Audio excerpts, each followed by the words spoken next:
This episode is brought to you by Prize Picks. The hard-hitting football action is even better with Prize Picks. The weather might be changing, but the feeling of being right never gets old. So keep the season rolling with Prize Picks by getting $50 instantly in lineups when you play your first $5. We are in the thick of football season, and some of y'all might be feeling down, but don't worry. That's why we have Prize Picks to keep you going for the rest of the season. Week 8 of football was something special. Drake May is going to be special, and Saquon went crazy against his old team. More. And for all you basketball fans, welcome to the fun on Prize Picks. Prize Picks is simple to play. Just pick more or less on at least 2 player stats. If you get your picks right, you could cash in. Prize Picks offer injury reboots. If your player leaves the game in the first half and doesn't return, Prize Picks won't count it as a loss. Feel sorry for our guy Scatterboo. Out there, download the Prize Pick app today. Use code Shannon to get $50 in lineups after you play your first $5 lineups. That's code Shannon to get $50.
This episode is brought to you by Prize Picks. The hard-hitting football action is even better with Prize Picks. The weather might be changing, but the feeling of being right never gets old. So keep the season rolling with Prize Picks by getting $50 instantly in lineups when you play your first $5.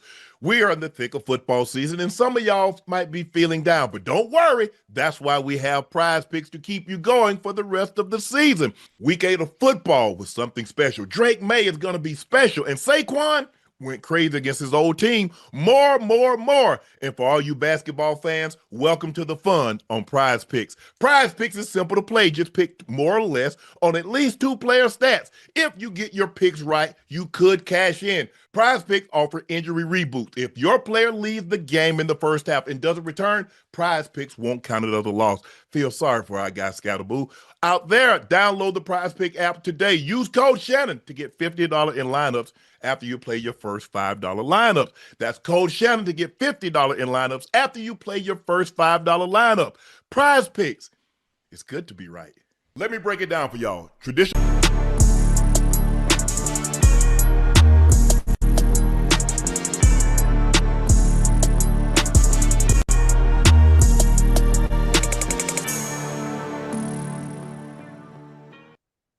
Hello, ladies and gentlemen. Thank you for joining us for another episode of Nightcap.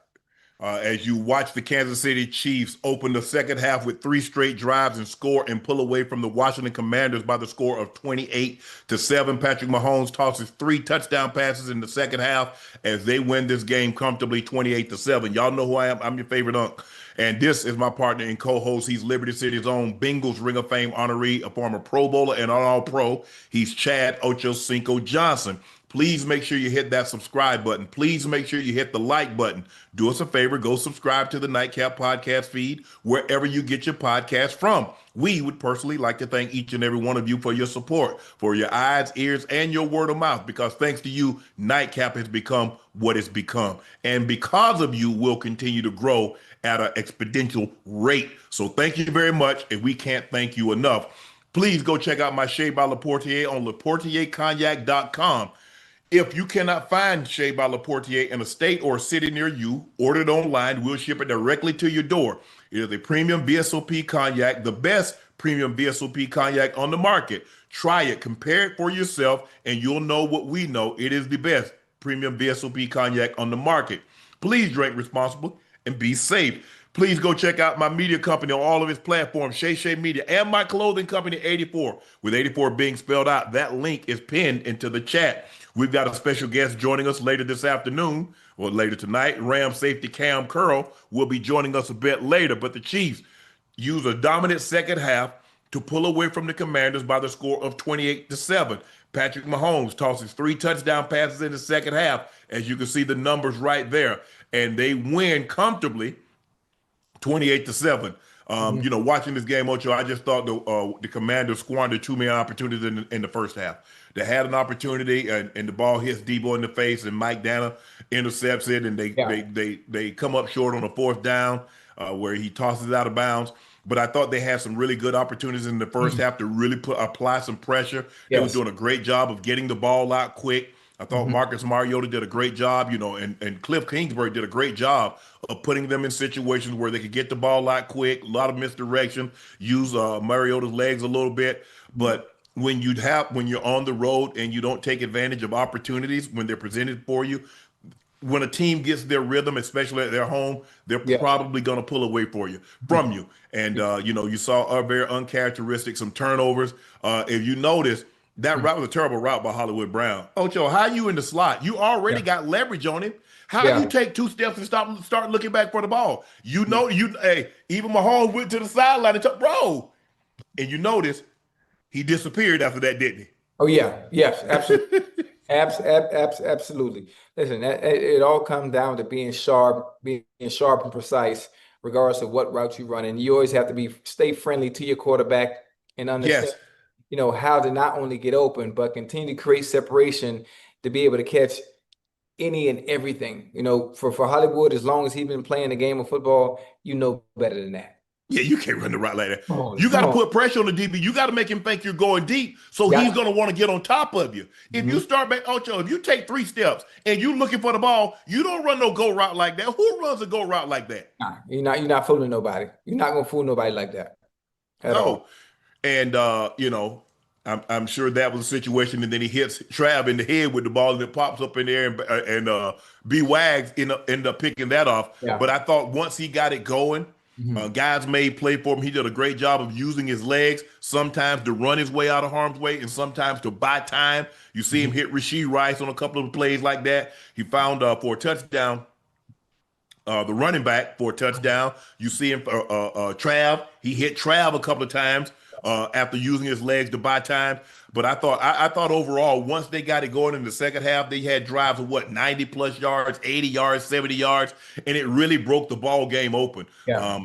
Because for the first half, Ocho, I thought the Commanders defense did a great job on him. Listen, they did a phenomenal job on him. Listen, whether they played zone or whether they played man, they added pressure and they played a really good game. The one thing I don't like about the first half of the Commanders, and the Chiefs are one of the few teams that when they turn the ball over, Commanders have to capitalize. You got to make them pay. You got to make them pay, because at whatever point the Chiefs catch that momentum and find their rhythm, you want to stretch that lead as far as possible to make the game a little easier, make it a little more difficult for them, to almost into a point, to a sense, you got to make them damn near one-dimensional, where they don't have a choice what to throw to get themselves back in the game. Right.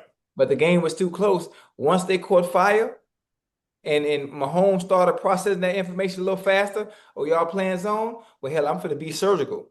Yeah. I'm gonna find every hole, because every time there's a defensive play called, there's always a hole. And Mahomes knew exactly where to go with the ball every goddamn time. Those plays where the defense actually called the right play, okay, you got me this time, but I'm gonna beat you with my legs. Then he go beat you with his goddamn legs.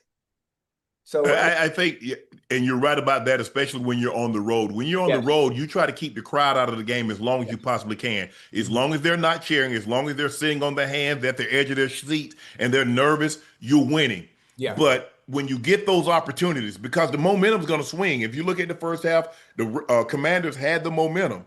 Now, what happened is that in the second half, the Chiefs got the momentum. And when they got the momentum, it went 14-7, 21-7, 28-7 in the blink of an eye, and the game's over. Hey, it was a wrap. And they scored what? Three straight possessions? Three straight possessions. Then they ran the ball, ran the clock down late in the ball. Or they could have I'm surprised they didn't, But I just thought they did a great job. They were really, really balanced, Ocho. Yes. You look at it, targets, Travis Kelce had 8 targets. Rasheed Rice had 9 targets. Xavier Worthy had 7 targets. And you had 6 catches, 9 catches, 5 catches.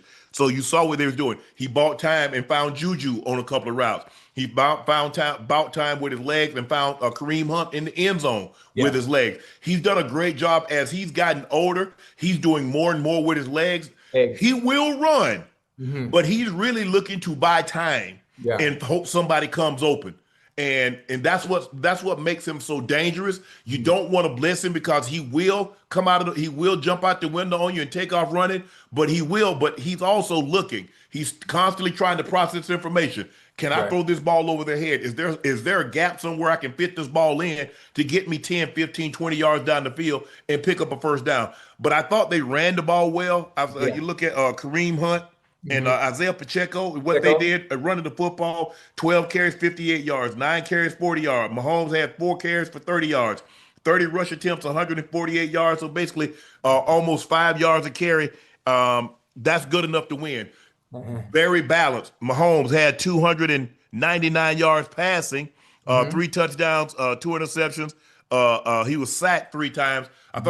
I thought Martin did a great job of putting pressure on him. They did a great job of forcing him out of the pockets. But when you get there, you got to get him on the ground. Yeah. I don't know what that last sex. I don't know what he was. He saw Mahomes, gave himself up, and Mhm. then you still gonna throw him down right there in front of the referee, and you Yeah. don't think he's gonna throw a flag? That's frustration.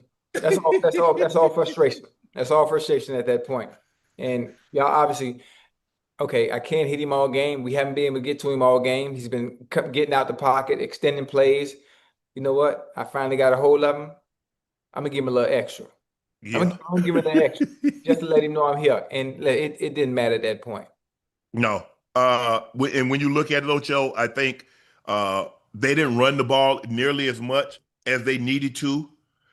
Because now all of a sudden the pressure started to get into Mariota. Yeah. He had 8 rushes, 28 yards. Krosky Merritt had 9 for 25 yards. That's not enough.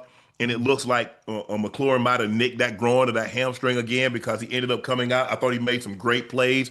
Hell, I thought Debo was a catch right there at the pylon. And Yeah. then I was looking at it like, man, that's a catch by McLaurin in the end All zone. right. Oh yeah. That was a touchdown. Now, I don't necessarily know if I was an official, Ocho, I would have overruled because I couldn't see that right leg, the inside leg. Did it hit Yeah. down out of bounds? He did get the elbow down. And you Yeah. look at the left leg didn't come down. But where was that right leg? There was never a clear view of where I could see what his right leg was doing. Right. So I probably wouldn't have overruled it. But even in real time, I thought those were catches with Debo and McLaurin.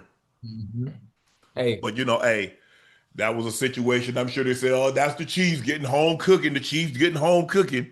hey, wait, listen, I'm not saying the refs are cheating, but they was cooking. I think the thing is, Ocho, if you go back and look up it, a lot of them were out of position. Like Mhm. that catch on the sideline, there weren't really no officials right there in the vicinity. Yeah, So you got to be in better position. Now they were looking at McLaurin when he was in the end zone and they're trying to see, but you want to get there as close as you possibly can right. because you got a really hard job. Is his feet and does he hold on to the ball? If I look at where he catches the ball, I can't pay attention to his feet. So they really have a hard job, and that's really the job of two people. Yeah. That's why you always see him check. What'd you get? Was he out of bounds back there? Nah, he didn't step out. Okay, but he touched the pylon. It's good. So that is a two-man job, but the guys got to be in position. The guys, the women and the men, they need to be in better position to make sure they're on top of those calls so they can get it right. But it's a tough situation, and it's only going to get worse. Since the implement of gambling and what Yes. we're starting to find out now, people are going, now it's really going to ratchet up. It's really going to ramp up and say, see, I told you, I knew it all along. Hey, man, you can't fool me. How team play like this one week, and then the next week they act like they ain't never seen foot or a ball. Yeah, and this is the funny thing about it. Now people can say what they want to say. You can say the ref cheated. You can say that they didn't. But you understand when you ever have a quarterback, when you have a quarterback like Patrick Mahomes, it gives you a favorable chance to win any matchup, Yes. favorable chance to win any game. Obviously, there was some turnovers early in this game. The Hmm. Commanders did what they needed to do to capitalize on those turnovers, and you saw what happened. And it's funny how the conversation about the Kansas City Chiefs had changed as the weeks have gone on.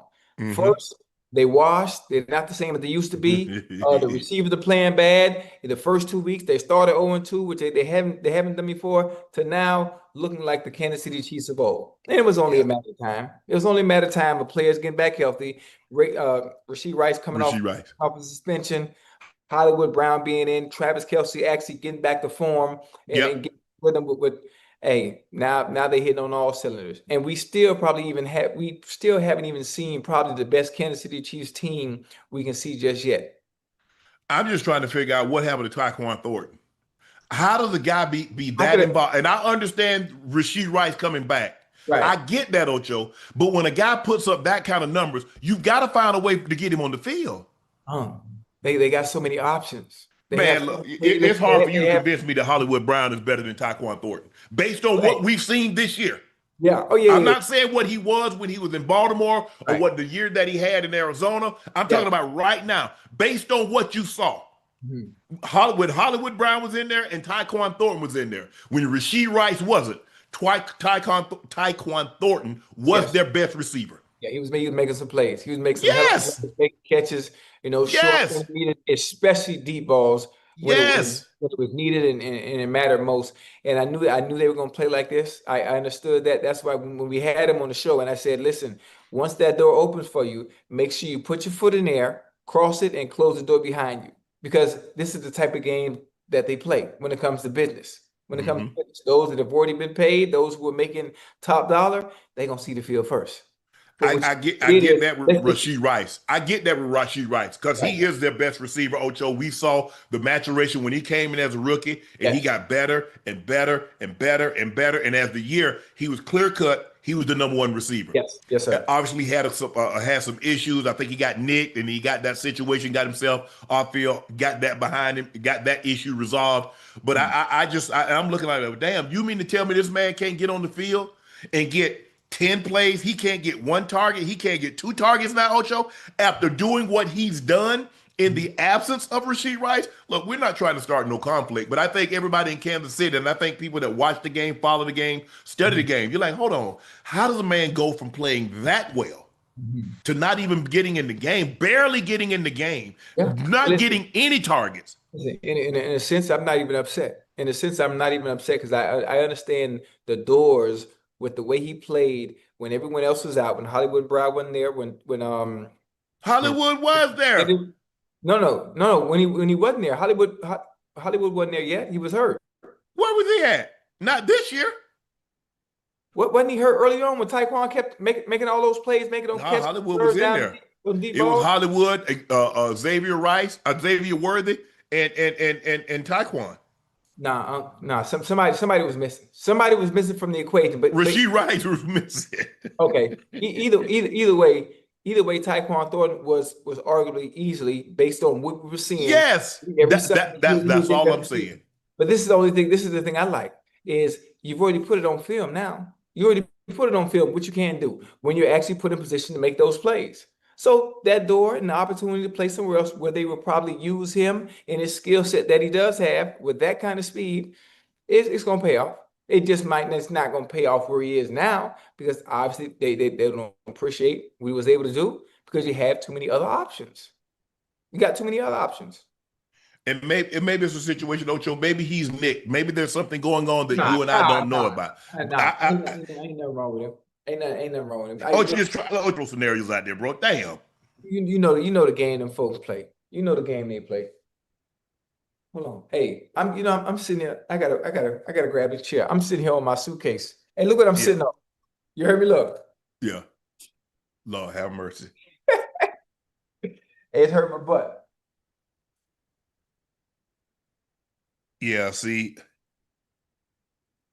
Yeah, Xavier, think about it, Ocho. Xavier Worthy was injured and now Hollywood was there. Okay, that's what I meant. That's what I knew it was one of them. I knew it was one of them. I knew it was one of them. So it was Xavier. That's right. What it was. But Tyquan, but it maybe it's a situation, Ocho, where T plays the same position as Worthy. Hollywood plays a different position. Right. Because you got 2 speed guys. So maybe that's the situation. But I was trying to figure out, like, well, damn, how he go from being so productive to damn near inactive. Yeah, yeah, that's crazy. Now I've seen it so many times. I've seen it so many times, which is why I don't want to say the wrong thing, because they are winning. But when Yes. you have a team like that where they can plug and play different players in different positions, and because you have Patrick Mahomes, it's going to always work regardless of who you put out there. I Right. mean, it's hard to argue the fact, huh? Yeah. It's real hard to argue the fact. And then Juju is so versatile. Juju blocked. Juju make the tough catches over the middle. He understands. He doesn't miss hot reads. And that situation where they run the fake, I'm trying to figure out. I'm like, Noah, why would you run a 7 route, bro? You just try to score a touchdown. Don't run that in the angle. Get that up the field. I'm like, guys, do y'all? I don't get it. I ain't trying. I'm trying. If I got the defense fooled and the linebacker is trailing me from the inside, I'm not Right. trying to get a 20-yard completion. I'm trying to get a 40-yard touchdown. And you see how Mahomes threw the ball. Mahomes threw him up the field because B. Wags was trailing on the inside. He Yeah. was like, he wanted to catch it and get tackled out of bounds. No, bro, take that up the field. Yeah. I don't know. Maybe it was set up like that. Maybe it was to be a 20-yard completion and not a 40-yard touchdown. But that's like, the way we ran around, like, look, if somebody's over the top, you flatten it off. If somebody's in the trail, you keep it high. Right. Yeah. Always. Vikings quarterback Carson Wentz is set to undergo season-ending shoulder surgery on his non-throwing shoulder, Ocho, and will be placed on injured reserve. J.J. McCarthy began the season as the starter, but has missed the last 6 games with a high ankle sprain. He's expected to play Sunday in Detroit. The only backup Minnesota roster is undrafted rookie Max Brosmer. JJ is not, Woo. yeah, that exactly. He was undrafted, so you know even less about him. J.J. McCarthy has not only played 2 of 24 regular season games since he was drafted with the number 10 pick in the 2024 draft. Ocho, I got a how question. bad are the Vikings missing Sam Darnold? And listen, they missing Sam Darnold very, very much so. Very much so. Listen, the way Sam Darnold played last year, I still, for the life of me, can't understand why you let him walk out that door. I just don't understand for the life of me, and not knowing what you were getting with J.J. McCarthy. I understand he was a high round pick. I know what he did Yep. at Michigan. I get that. But listen, there's no problem with him sitting behind and learning from Sam Darnold with the way he played last year. You don't let a quarterback, as hard as it is to come by quarterbacks that you can find that can maximize everything you want to do offensively. He did everything well. He didn't look like the Sam Darnold with the Jets. He didn't look like the Sam Darnold in goddamn Carolina. But for some reason, everything in Minnesota, it looked good. He looked very good, similar to how Daniel Jones looked with the goddamn Indianapolis Colts, like a completely different person. Oh yeah, A completely different person. And the same person is still carrying on right now in Seattle. He's still doing the same thing. yes. And now you're struggling. Now you're having quarterback woes. And you don't know what to do. And I think they're not playing J.J. McCarthy on purpose. It can't be nothing wrong with him, huh?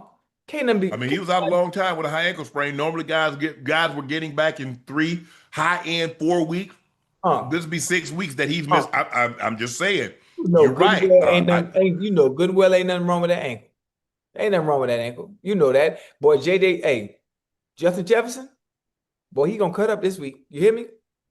But let things don't go right. Let things don't go the way they should be. You know, they love calling players divas and all this that are passionate and want to win, and understanding that in order for me to have success, in order for us to have team success, we got to have the most important position, have a good person, a good player with the ball. And we don't have that.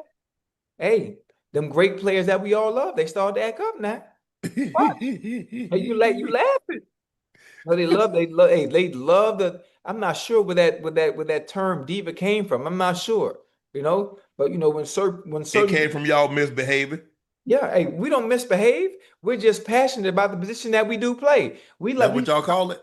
We like to show a little enthusiasm, a little energy. Okay. When we do it, it's called divas. When they do it, it's called what's Passion. the word? Huh? Called passion. Yeah, it's called the word, the definition changed depending on the. Let me. I'm not gonna go there. It's been reported that Wentz tore his labrum and dislocated his shoulder in week 5 and they Ah, still played. Let that sink in. So he's got a torn labrum in his non-throwing shoulder, and right, it's right. dislocated. And So he played, kept you're playing. asking him to play through that. Yeah. You got a guy that you took with the number 10 pick last year. That you were so set that he was going to be your guy that you let a guy walk out the door that had Yeah. thrown like 30 plus high 30 touchdowns for you.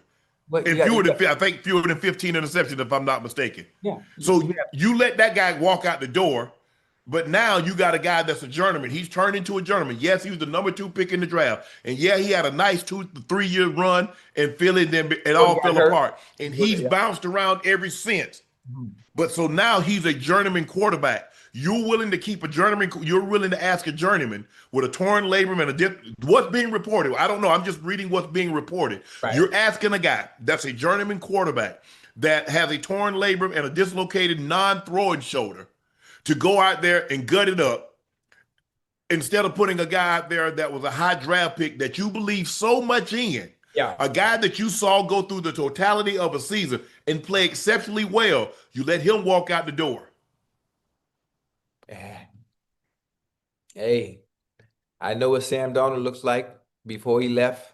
Might have left a bad taste in a lot of people's mouths, but the position he put you in the regular season to even be in contention, to be in the playoffs, it was phenomenal. It was a great run. And it was the kind of run where you bring someone like that back who gives you a chance. He puts you in position.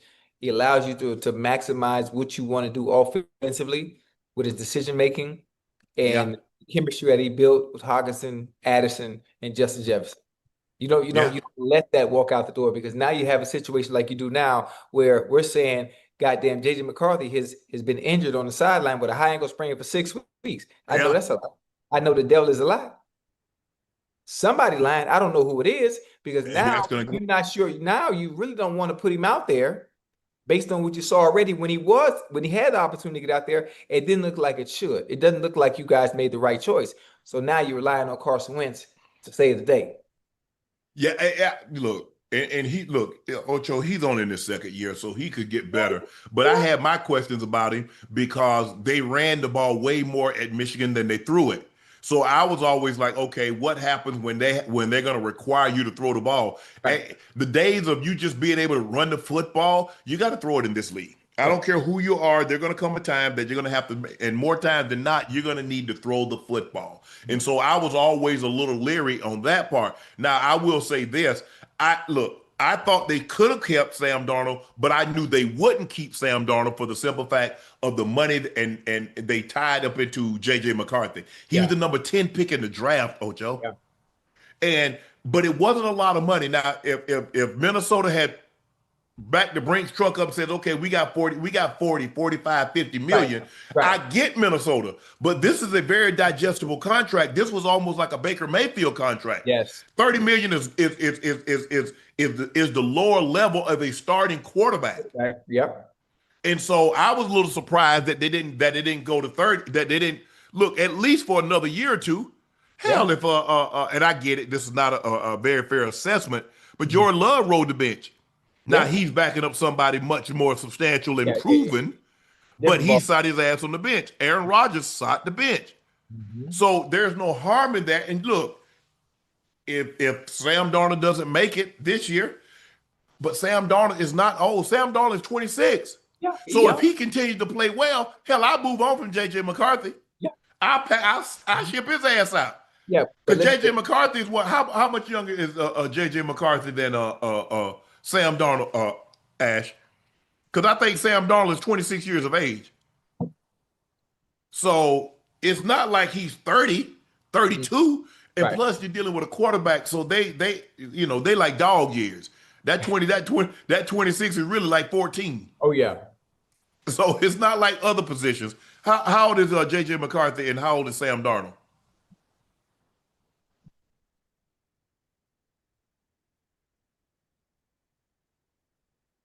Okay, man, Sam Darnold is 28. J.J. McCarthy is 22. Only 22? 22, yeah. Oh man, listen. I'm not a GM. I'm not an owner, but I understand. I know who gives us our best chance to win, and I'm not gambling.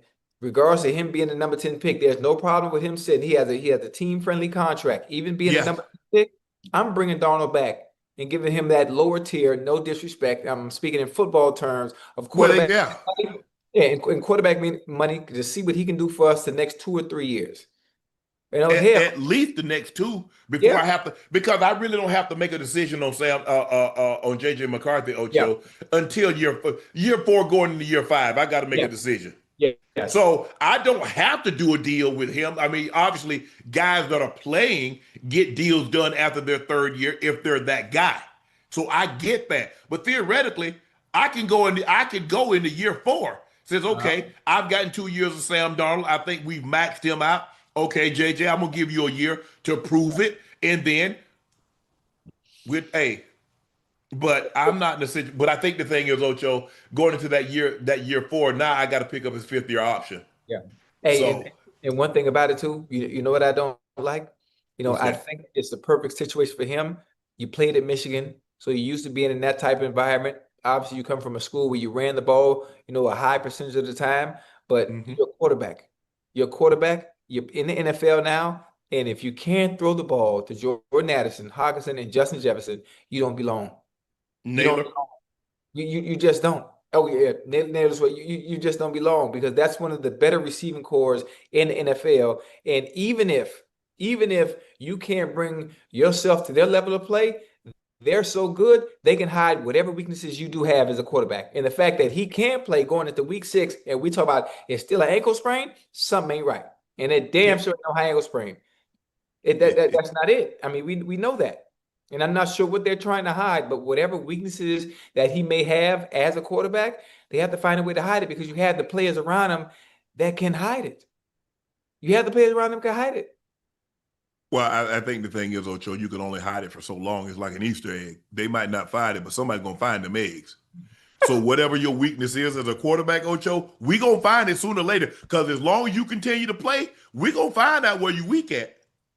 That's just how That's a good that's one. just how it is. And so I agree with you. Um, I just knew based on the NFL, the number 10 pick, Yeah. they really like this guy. That, but and also it's I don't know if it's true. It's like reports that he wanted to be guaranteed a starting job. Seattle guaranteed him a starting job. Okay. Oh, you talk about Sam Sam Darnold. Darnold. Oh, okay. And so under those circumstances, but it's hard for me to believe, Ocho, somebody gonna pay you $30 million and you don't start. Yeah. Yeah. Hey, and there aren't very many places that he could have gone to after he left Minnesota where they weren't going to guarantee him the starting job. There Hmm. wasn't anybody there. You're going to have to look over your shoulder and understand, okay, the pressure's on me. If I don't play well, they're probably going to put this guy in. You're in a great spot. I No, think Minnesota would have been a great spot for him to come back. I'm not sure what management was thinking. I do too. There's a reason why I'm not a I do. GM. There's a reason why I'm not an owner because that's the choice, the decision I would have made. And now he's in Seattle and he's flourishing. He is flourishing. He and He is. JSN are having a effing ball. Yeah, and I think Ocho, when they moved on from Gino. Yeah. Now you look at a situation. They moved on from DK. They moved on from Lockett. It seems like Lockett went to Tennessee. Now he's going to be reunited with Pete Carroll and Yeah. Gino in Las Vegas. Mhm. Uh, Maybe a lot of people like, man, what do they have? They got Jackson Smith and Jigba. They got JSN, and he is phenomenal. Yeah. And listen, what we can do as well, because he's not too far removed from winning a Triple Crown. I love Cooper Cup. He might not be the Cooper Cup of old, Yeah, but Cooper Cup at he this can still make age, plays. he can still make plays. He's still one of the better route runners, one of the better creatives of what I Yeah, like to say artistry when it comes to running routes. yeah. He's still one of those, despite what people may think. He's not going to be used like that. Mm-mm. That's not Sean McVay's system. Sean McVay, if you look at the way Sean McVay used Cooper Cup, you Yeah. look at the way Sean McVay used Puka Nakua. Well, yeah. That's not what he is. They're not going to use him like that because first, he's not the number one. That's JSN. Yes. So now the JSN, he's going to get the favorable. He's going to get the favorable play calls. He's going to be the first target. Yeah. And so, but if you go back and look at it, Ocho, I think Cooper Kupp only had one 1,000-yard receiving season. That was the Triple Crown season. That's funny how that works, right? That's funny. And I saw that before with understanding. Well, damn, you won the Triple Crown, and I remember going back and looking at some of his numbers. Me and TJ Houshmandzadeh were talking about it at one point, and he told me, "Well, go look at all the stats from before that." And it's unbelievable with the right system, with the right coach, and putting you in the right position to make certain plays. They can manipulate the offense to where you can succeed no matter what. Yeah. No matter what, Yep. he could do it. And obviously, when it was time to work and wiggle him out that system, here comes Puka Nacua. Yeah. And You now, draft players, you need smart players. Those yes, guys on the bigger side, they're not your typical slot. You look at Puka, wow, you look at Cooper Kupp, yeah, they're not the Julian Edelmans, they're not the no, Wes Welkers, they're not your no, typical slot receivers. They're on the bigger side, right, yeah. which means they're gonna have to be able to take more punishment because when you catch that many balls, Ocho, you got to get a damn ass load of targets. Mhm. Because Cooper Kupp caught 140 something balls. That means he's 190, 200 targets. Man, 1,900 and what? 1,930 receiving yards. He was well over 2,000. He was damn near 200 catches on the season. When you tally up what he did in the postseason, right. and you look at the yardage, he was like, I think he was like 2,400 receiving yards. Jesus Christ. And you look at what he did in the playoff games. So he probably had another 30 plus catches. So you figure tack on another 30, 35 catches with another 45, 50 targets. Now you see, hell, he might have had 230, 250 targets and caught 190 of them. When I think about it like that, as dynamic of a playmaker as he was, I always sit back and hypothetically think, damn, I wonder what my numbers would look like in that situation. Being that, but Well, that's a lot of punishment, Ocho. huh? That's a lot of punishment. Hey, I could take punishment. I ain't got no problem going across that middle and doing some of the things that really made me uncomfortable. I can sit there and tell you now. I mean, I wasn't comfortable, sitting there running screens. I don't like that. I like to be having somewhat of Now, a you're not going to catch that many balls getting pushed down the field, Ocho. They can't throw that many balls pushing you out of the field. Not no 100 and, he caught 140 something balls. So think yeah. about how many screens, bubble screens that he actually caught. I don't like How those. how many little smoke routes? Yeah, I don't like those. I'm gonna be honest with you. It gives me a certain level of uncertainty, a certain level of uncomfortability with me not being able to have my eyes on what's in front of me and me having to focus on the ball. Now having to run a route and understanding being able to read defenses and knowing where everybody's going to be and what their job is and knowing when I can get out of breaks, I can protect myself. I know what's coming. I know where you're coming from. I know where the pursuit is coming from. But having to turn real quick and everybody got eyes on me like I'm a damn punt returner, that makes me uncomfortable. Yeah, it is. Yeah, I don't like that. The Browns benched Joe Flacco after a 1-3 stint as a starter. Rookie Dylan Gabriel is 1-3. Many in Cleveland are wondering if Shedeur Sanders now deserves his own shot. Well, today, Kevin Stefanski was asked by Mary Kay Cabot whether he's considering the possibility of playing Shedeur. His response, the focus is where we are right now, Mary Kay. That's not my focus. Hey, Guys, can we stop asking these questions? Y'all know this man don't want to play Shedeur. you know that, people, we know that. And people, Yeah. I see people, in the chat, not in the chat, but just in general, when we talk about the Cleveland Browns, they talk about, Yes. oh, it's damn, what's the word? When they don't like someone and they doing them wrong. I forgot the word to use. But listen, we already know what the play was. We already know what the play was. They didn't want him. It was Drew Berry. No, Andrew Berry. Andrew. It was Andrew Berry's pick. It wasn't the owner. It wasn't Stefanski. So this is exactly what they want. This is exactly what they want. It seemed as if that someone forced their hand to take this pick, and they don't want to give him an opportunity to play the game. From the small sample size that we've seen from Dylan Gabriel, he's played 4 games. They're 1-3. He won't push the ball down the field. It's hard when you can't run the ball and all you do is that you shore fish. Because the big fish don't swim close along the shore. They're out in the deep. And so to get points, you got to push the ball down the field at some point. Yeah, but maybe he's not that comfortable doing just that yet, because we saw him push the ball down the field in the goddamn preseason. We saw him push the ball down the field. I saw him throw short balls. I saw him throw intermediate. I saw him throw dig routes.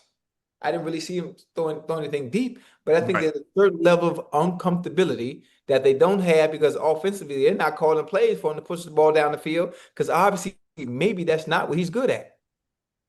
That's the only thing I think of.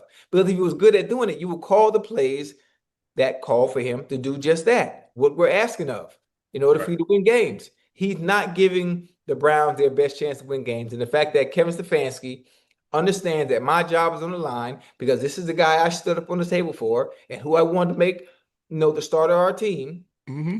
At some point, you're going to lose the locker room too, huh? Yeah, You're gonna lose the locker room. It just take the right person to say something. Denzel Ward, Myles Garrett, your captains, you'd be like, listen, we need to do something.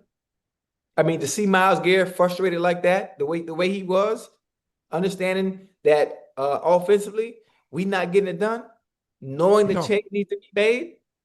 I mean, but I think that's a hill that Kevin Stefanski is willing to die on, because this is my guy. And he knows it. I mean, his job ain't in jeopardy. He's not in the hot seat. He's not in the hot seat. You So, don't think so? no, hell no. Absolutely not. Joe Flacco training camp completion percentage was 58.7 in his four starts. He was at 69%. Then he went to 56%, 58. In his last game as a starter, he was 47%. Um, Hey, somebody in the chat, funny as hell. Talk about, right. yeah, Dylan Gabriel did throw it down the field, but it got intercepted. Look, man, look, I'm just tired of like, man, put Shedeur in, man. They don't seem as interested in putting Shedeur in as we're interested in seeing him. Um, and who knows what would happen if he got in there. But I think we want to see what would happen. Yeah, yeah. And my thing is, like, well, he didn't play. He wasn't even the number two.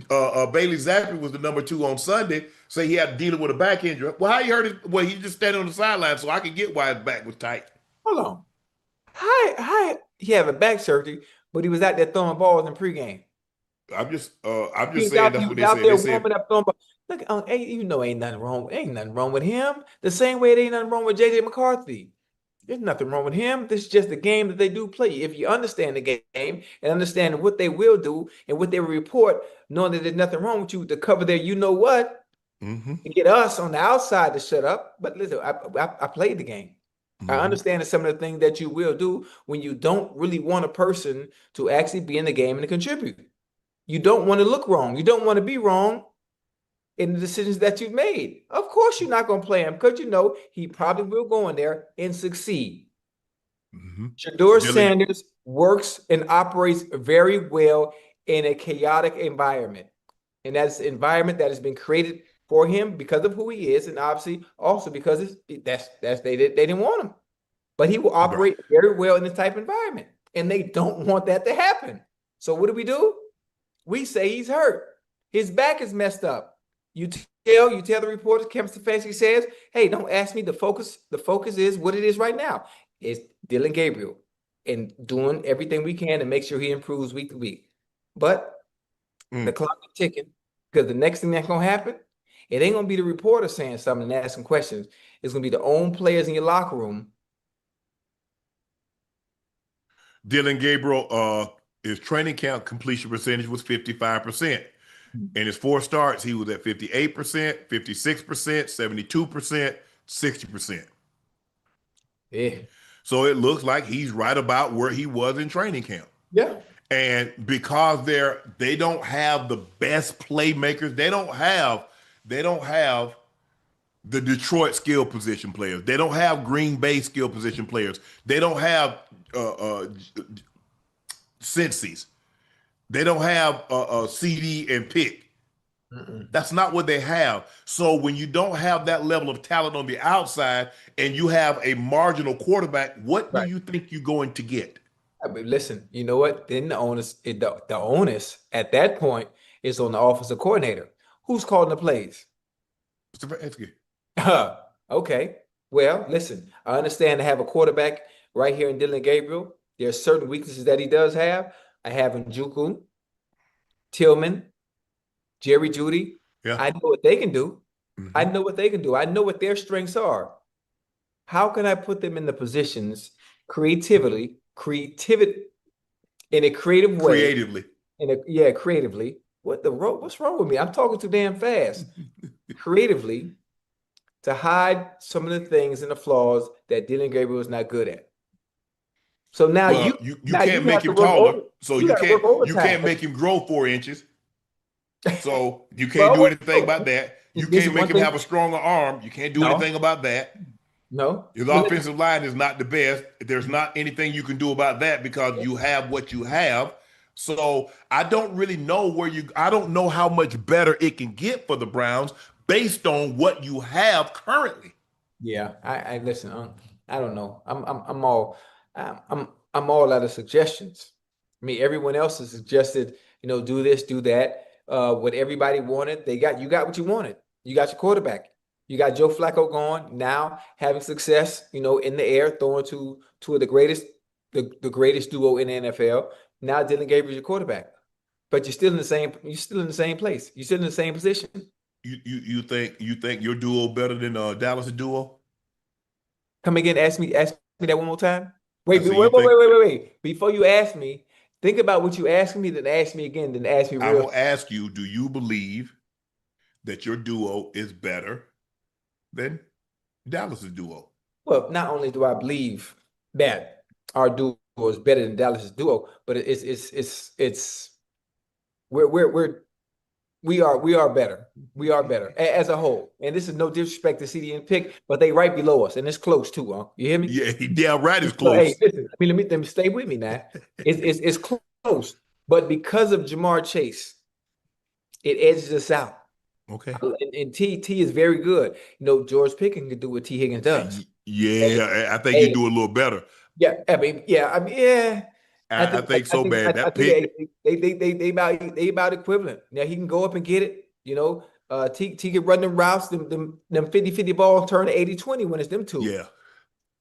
And the thing I like about Pick is angry. He get his ball hands on the ball. He like, you got to tackle me. I ain't going down.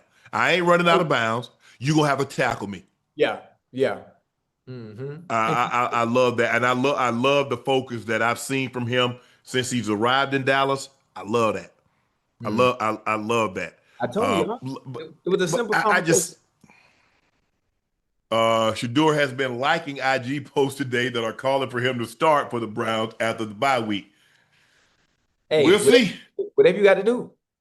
Whatever you got to do. And obviously, going into the bye week, this is the Browns bye week, right?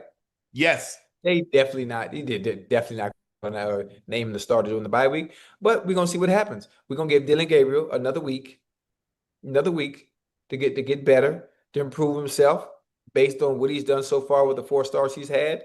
I wonder who they got coming out to buy, huh? That's as who they have coming out of the bye. Oh man, and And my thing is, Ocho, is that no, you don't have to do anything. It's just like who? They got the Jets coming out of the bye.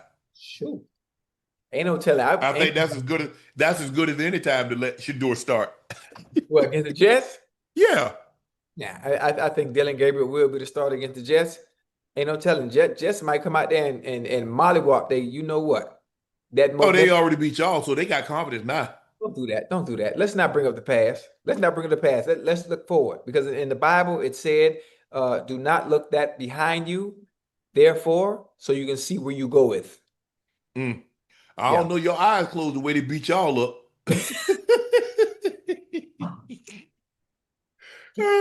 Look, there's only so much. I mean, because I think the thing is, I think for the most part, he said all the right things. Hey, Yeah. I'm gonna support Dylan. Hey, he blocked. We're in that room. I think everybody, when Joe was in the room, I think Shedeur is saying all the right things. Yeah. I think he's been coached up. I think he's been groomed to play that position, to say all the right things because you are corporate when you're in that position. Yeah. But I I hate think that. deep down he believes he's better than Dylan Gabriel. You know he believe that. Yeah. Every player that has competition at a specific position believes they're better than the person that's in front of them. Yeah. You know, And unfortunately, y'all won't. He said, unfortunately, y'all won't give me an opportunity to show you that I'm better. Mhm.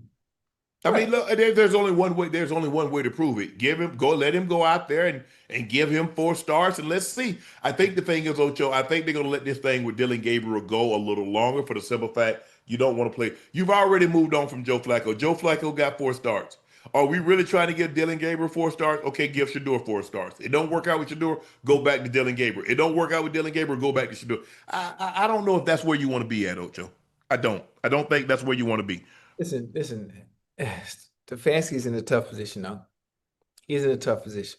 They Damn are. if you do, damn if you don't. Yeah, basically that's exactly what it is. But I think it's okay for them to have a quarterback carousel and being able to make those changes when necessary, because you need to find out what you need to do for the foreseeable future. If Dylan They're Gabriel, probably going to go back into. They're probably going to go back in the draft and get a quarterback. But I mean, looking at the quarterbacks, I'm looking around the college right now. I yeah, don't see anybody. I don't see anybody that's blowing my socks off. Like, oh, listen, I got to get them. I got to have him.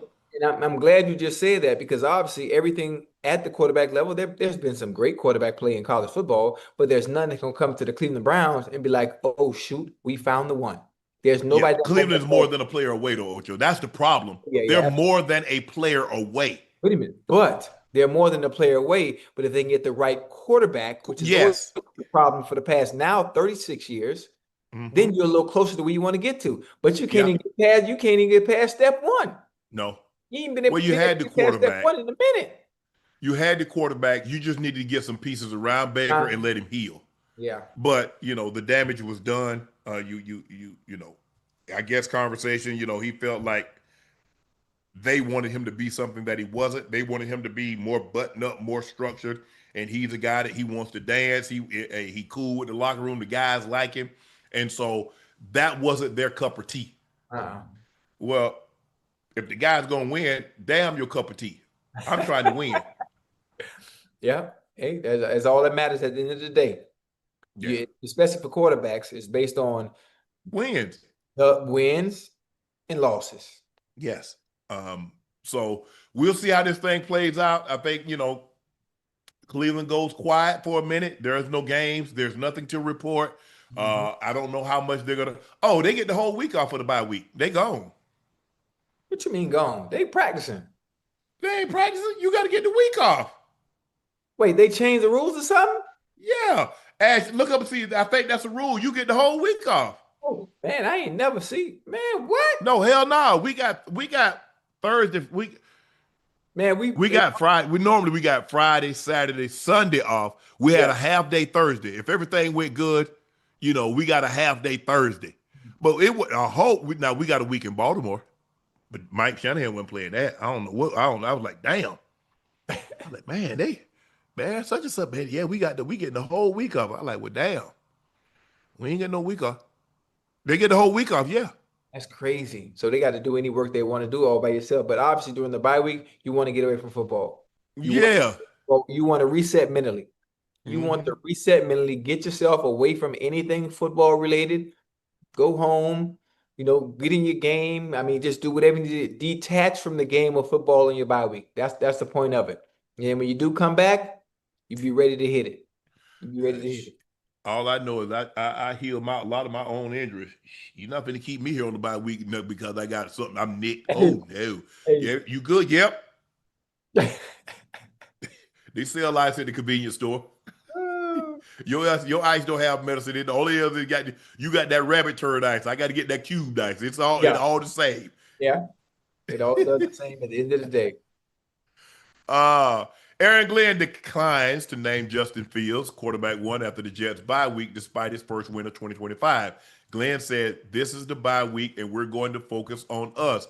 I have time to make that decision." Oh, yeah, yeah. I mean, Hey, listen, and obviously you have time to make that decision. Also, Aaron Glenn understands that he was playing against the Bengal defense. yeah. He also understands he was playing against the Bengal defense, which really hasn't been good, all year long. Ever. And don't do that. Don't do that. Don't do that. But I mean, he understands that. So The year y'all went to the Super Bowl, y'all was good. oh yeah, hey, hold on. The year we went to Super Bowl, we was middle of the pack. That We was wasn't top good. five. We was middle of the pack, and that's all I'm asking for. Ta-da! Yeah. So where are you now? Ooh, well, I don't know what number we at. What number you think we at? Lord and whale poop. Hey man, Unc is bad. I don't know if you guys are worse than Dallas, but you're close. You think so? Y'all fighting it out. I want to ask Ash, who has who defense is worse? Is it us or Dallas? I mean, both of y'all in the ugly contest. Hey, we both in the ugly contest? Yes. Hey, we might not be the ugliest though. You know what? We ugly, but we not the ugliest. We gonna have two winners.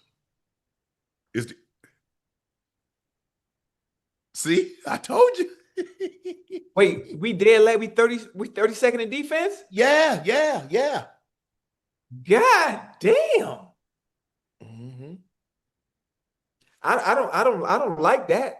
I don't like that. I don't like that at all. Like I don't know if there's a whole lot you can do that about it. upsets me. Now you see why Aaron Glenn doesn't want to make a decision on who he wants to start.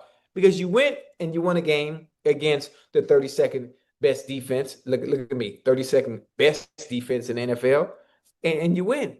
So that really gives me no gauge on how well you can do when you play against a competent defense. Because it's gonna be a different ball game if you're playing somebody else. Damn, man, 32? Yeah. It. Well, hold on. But y'all was Ocho. This is where y'all was last year. Why are you surprised? So tell me who the addition that you guys got. Because your guy last year, he had 17 and a half sacks. He led the league in sacks. You were dead last. You don't have anybody even close to that this year. So where do you expect to be? You expected to move up how? Well, I'm just thinking about some of the moves we made in the draft. Demetrius Knight, phenomenal player. I mean, he's made a huge impact. Okay, you told me that, and then Breece Hall just go out there and have a day for days. Yeah, he did. But listen, I mean, 44 can't be everywhere now. He's only one man. He can only do so much. We need everybody to come to the party. That's the problem. I don't think everybody had a ticket to the party. They did. Have a ticket to the party. I think that's the problem. But ain't nobody bring nothing. Yeah. So we had to escort them out. We had to let them go. Hey man, I think the thing is, I'm going to sell. If I'm Aaron Glenn, I'm going to sell AG. I'm celebrating this. I don't have to make a decision. First of all, ain't nobody in the building. All the guys are gone. Yeah, the guys are gone. So go somewhere warm. Go to Miami. Go to LA. Go to Vegas. Go do something fun. I'm not even thinking. I can honestly say that when on the bye week, I didn't even think about football. That was the last thing on my mind. Yeah. That was the time for me to not even think about football, not think about nothing.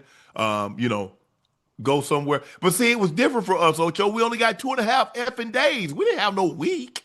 Yeah, I think the most I probably had is maybe 3, maybe 4 days. But them 3 or 4 days we talk about detaching. I'm talking about reset mentally, getting away from the game of football. I'm in Miami. Obviously, I don't club. I don't do none of that. I go home, man, hit that swimming pool. I didn't really get hurt. So, I did think go bike riding. Back then I used to enjoy my little Huffy. Yeah. You know what a Huffy is? Yeah, I know the Huffy is. Yeah. Man, I do an early morning bike ride to make sure I keep my conditioning going. And that's about it. And play video games. Yeah. But I got away from football. I didn't want to see a football. I didn't want to see a pigskin. I didn't want to hear anything. You go home to your homeboys. They always want to talk about the season. I say, man, bro, look, I ain't trying to hear none of that. Mm-hmm. Don't ask me nothing about the season. I ain't worried about who we playing. I ain't trying to hear none of that. But what we gonna do? Let's hit South Beach. Let's go to News Cafe and sit outside and people watch. Let's go to man, them days go by so damn fast. You're like, damn, did we even have a bye week? I think they skipped some days. Very fast. I mean, it's Monday. Next thing you know, it's Thursday. I'm like, man, what happened to Tuesday and Wednesday?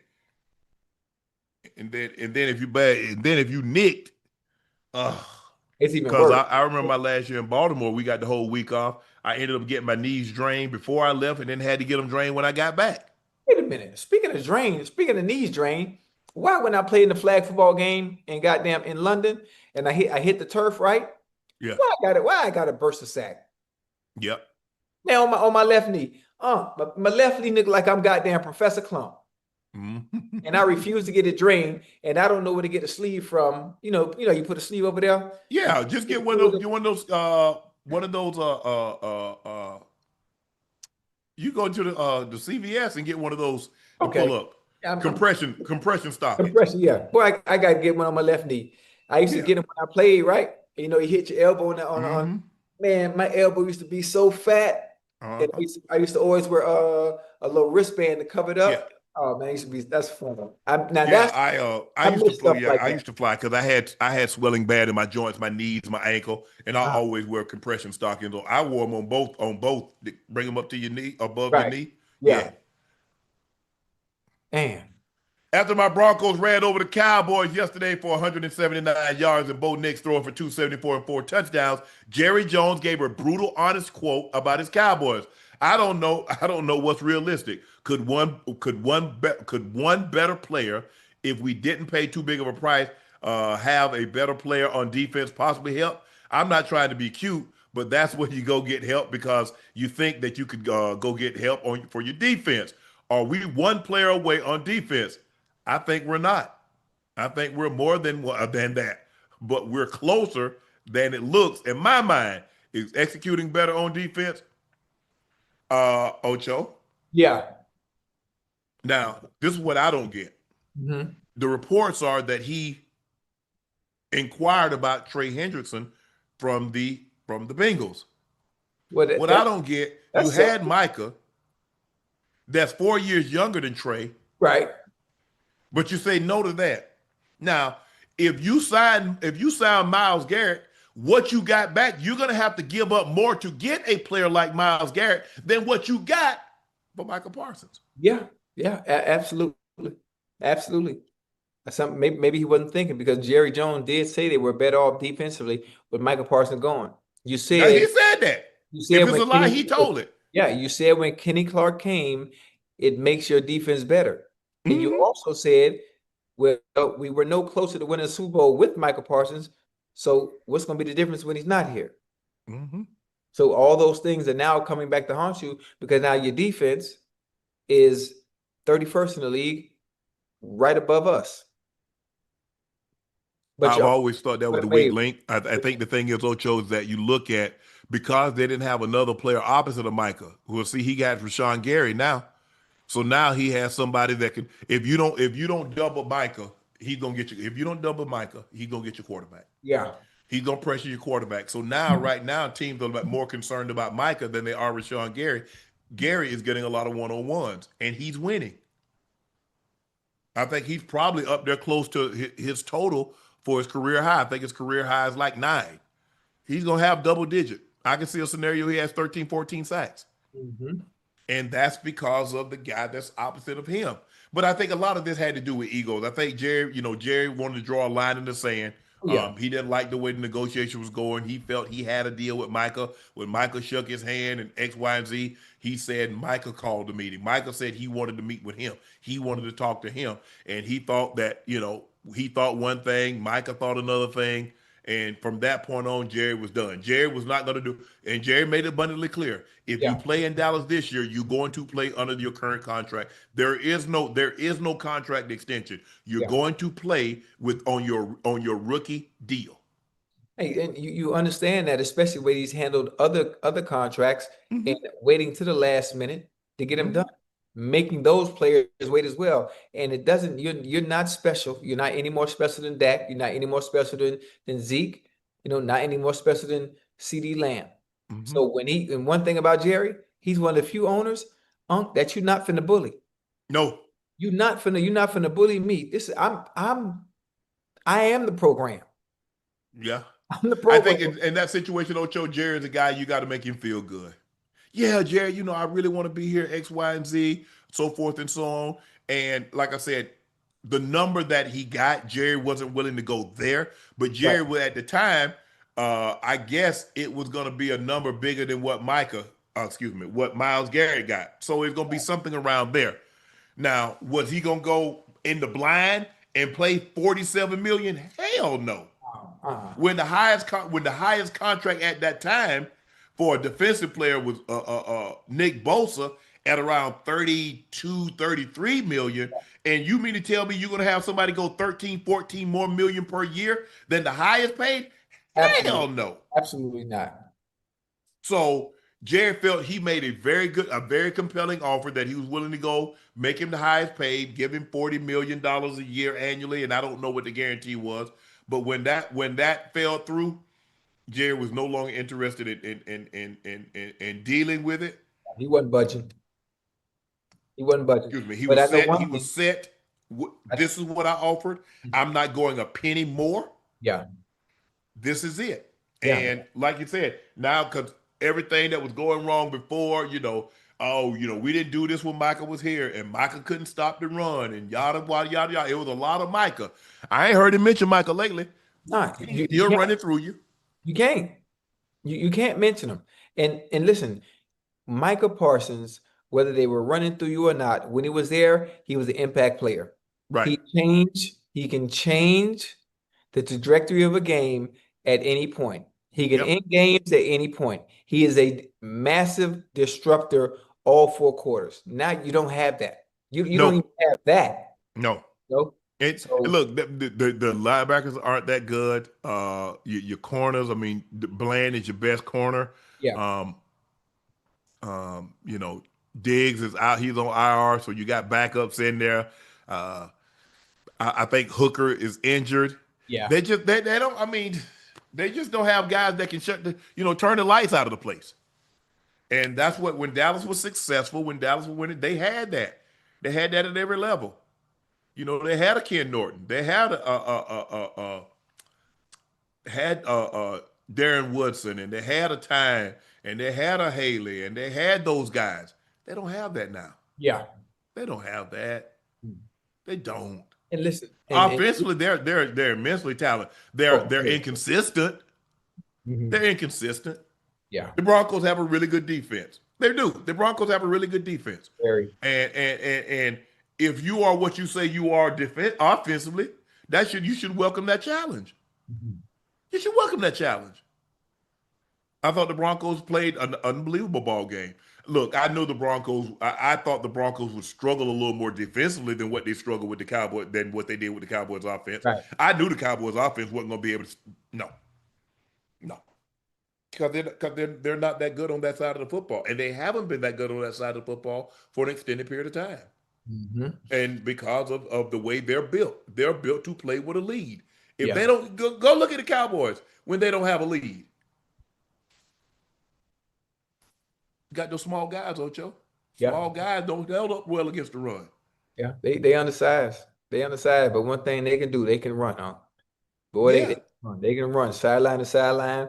But when you come downhill at them, I ain't trying to go outside. I'm trying to go right down here. I'm going right down 95.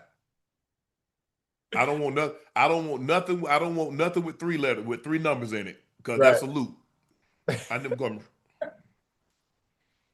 I'm going north and south. And that's what the Cowboys are lacking. They lack size. They lack a hail raiser. You need one, Ocho. you got to have a dog. Yeah, you need one. For any team to succeed, I know we talk about skill set. I know we always talk about high character guys, and all these.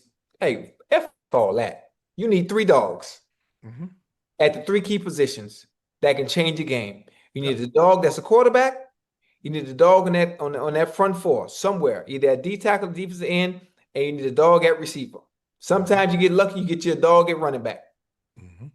But those are the 3 most important places where you need a guy. You need that guy, the guy that can change the dynamic of the defense and the dynamic of your offense. Man, stop playing. He's not that good, but he's a high character guy. Yeah, okay. You get your ass ran right through. It's gonna be interesting to see what the Broncos does moving forward, because PS2 is gonna be down for it. It look like he might be placed on IR because he can shut down. He is sensational. He's amazing, and he allow Coop and those other guys to eat. Bonito, Allen, those guys, Strawn. They do a great job. Hey, we got a very special guest joining us right now. Hey, see what's up, what? What up? Oh, you like It's time to, you about to rob something? Nah, I'm just comfortable, man. Okay, that's what okay, it's okay. about. Welcome to the show, Ram Safety Kam Curl. Cam, how you doing, man? I'm doing good, man. I appreciate y'all for having me. Appreciate you coming on. The bye week, you guys are coming off the bye week. So what did Cam do in his bye week? So take us through your bye week. You had the whole week off, Yeah. so you got out of town, boom. Nah, I ain't even leave. I ain't gonna lie. I stayed here. I was tired, Okay. man, because we did all that traveling. Like, we Right, stayed in right. Okay. Baltimore that whole week.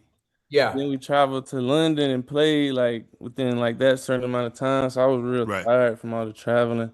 And I ain't get home till like Monday, 2:30 in the morning. Damn. Like I slept all Monday, Tuesday. I went to facility a few days, you know what I'm saying? But I just spent time with the family, really just trying to let my body rest. Okay. Wow. Yeah, you ain't do nothing outside of that though? Like to get away, just to get away from the game of I football? mean, yeah, like I took the kids to the park and stuff, like you know what I'm Okay. saying, like just a little stuff. I ain't do nothing crazy. Crazy? Yeah. Nah. Okay. I like it. You guys are number one, the first your first in red zone defensive touchdowns allowed, third in points allowed, eighth in takeaways.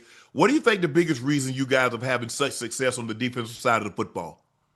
I mean, I feel like the system we got and the scheme we got is built around our players, and what we Hmm. able to do is like it's built for our skill set.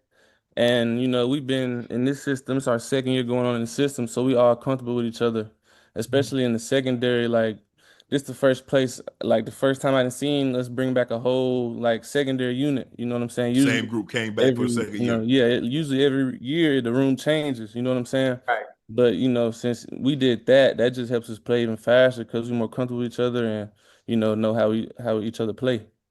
Yeah, and now that you are in your second year of this defense, how comfortable are you? You know, I mean, I'm real comfortable. Like I'm real comfortable how Shula calls the game, and I'm real comfortable with all my teammates. You know what I'm saying? And yeah, I just like flying around with those guys. Like we out there making plays. You know what I'm saying? We just yeah. trying to keep doing that. Hey, does your coach, your defensive coordinator, does he allow you the freedom to do things off script that really isn't part of X and O's, but because you're the one out there on the field and playing the game and you have a feel for stuff, can you go off script and do stuff based on what you've seen on film? I mean, as long as you make the play, you know what I'm saying? Right, They yeah. ain't gonna be too mad. But no, they do emphasize on us not being robots though. You know what I'm saying? They don't want to take Yes.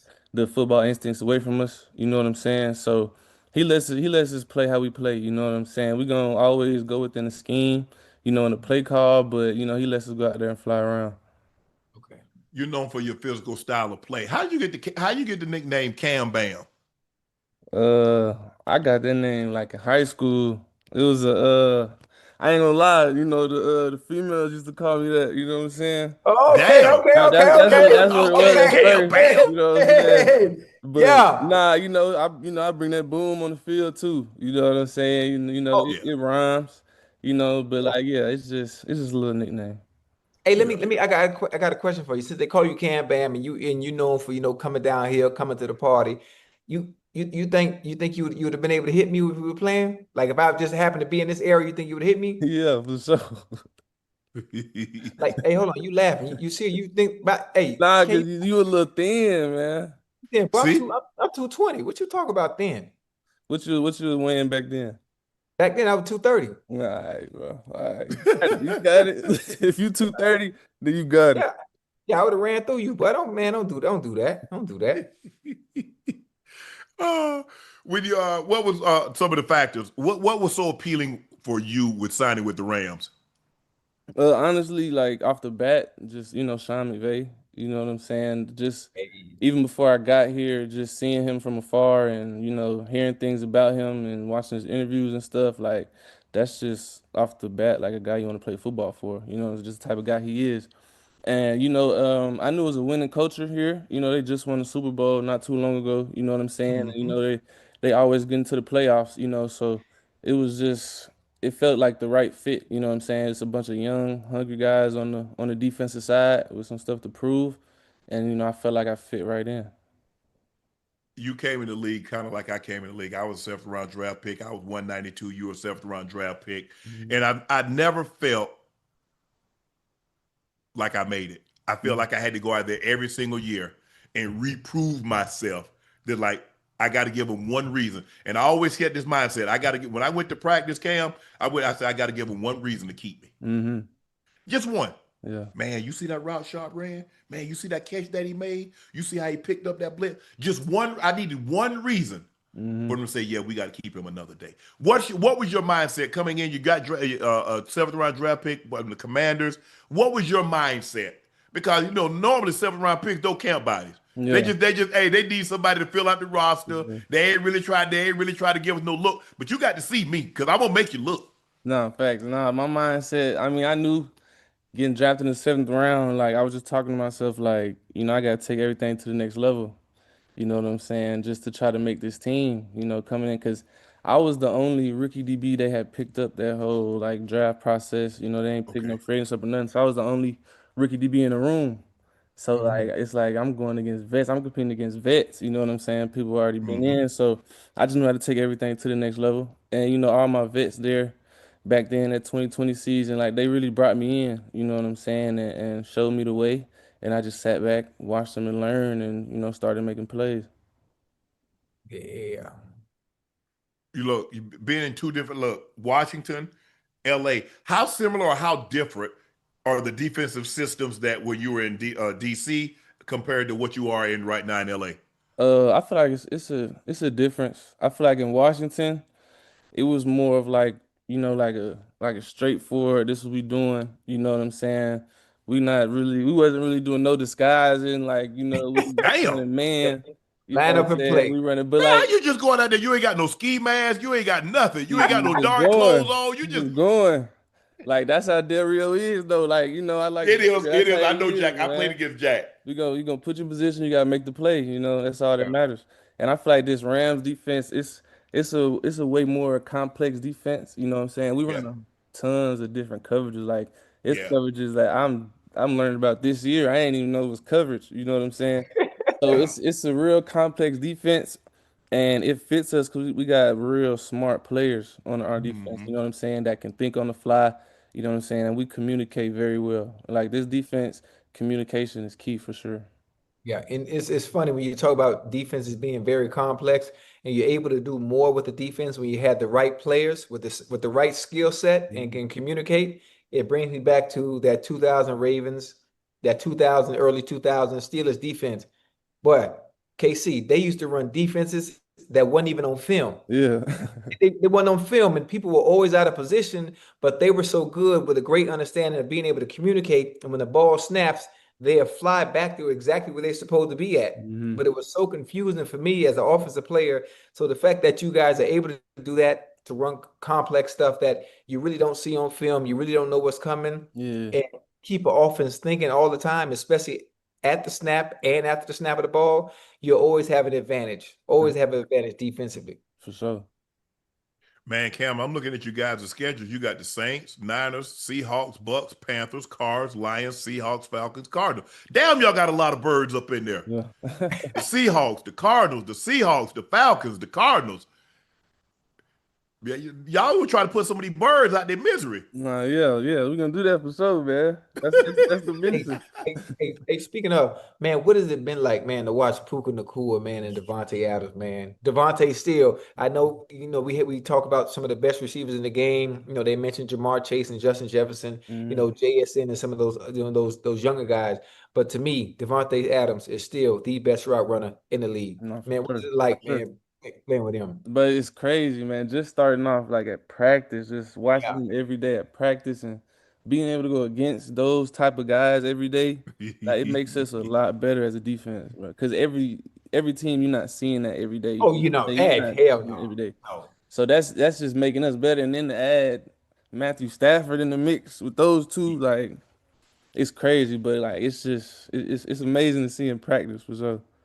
Yeah. And it's hard to follow the quarterback eyes. And Mhm. Matthew Stafford looking over here and he throwing the ball over there. Or he Uh-huh. looking over there and throwing the ball over here. You're like, Coach, why you go there? Because he was looking over there. No, You yeah. said follow the quarterback eyes. He do that to some practice too. It's not just them. He do it to us Yeah. too.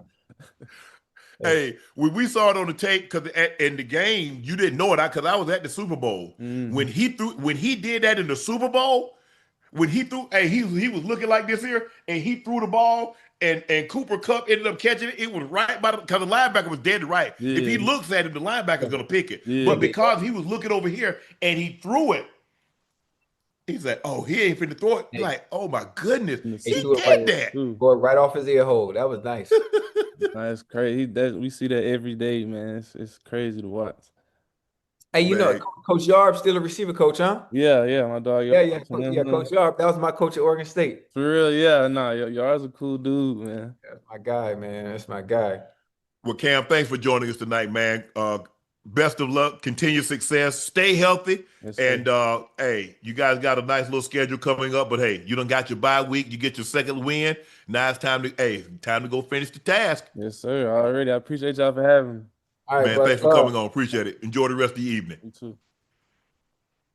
man. Ocho, What's up?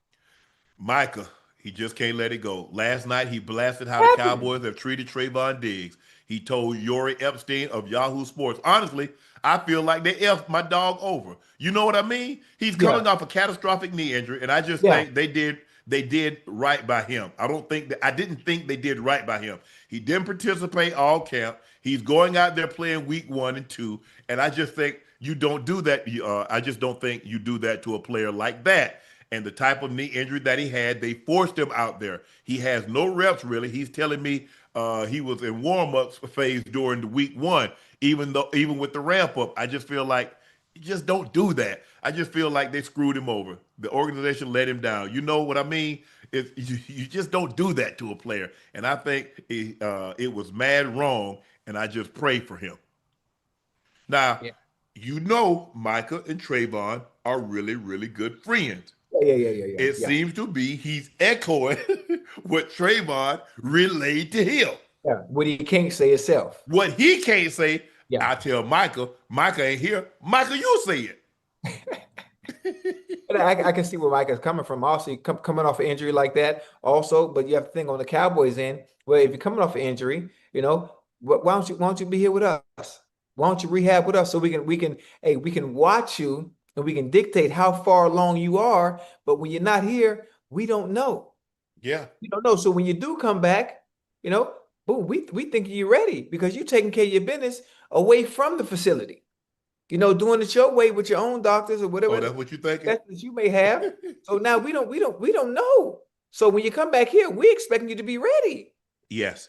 So that's where that comes from in putting him out there if he's not ready. Now you come back and say, "Oh, you're not ready," and you was out there doing things your way And instead you of weren't here.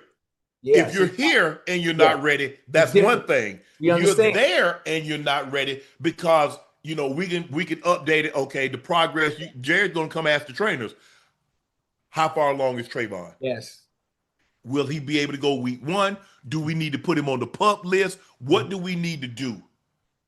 Well, you're telling us if you're not here training that you're on schedule. And so Mhm. you no longer need our training staff because you believe the training that you have is going to put you in position to be where you need to Ready. be. Right.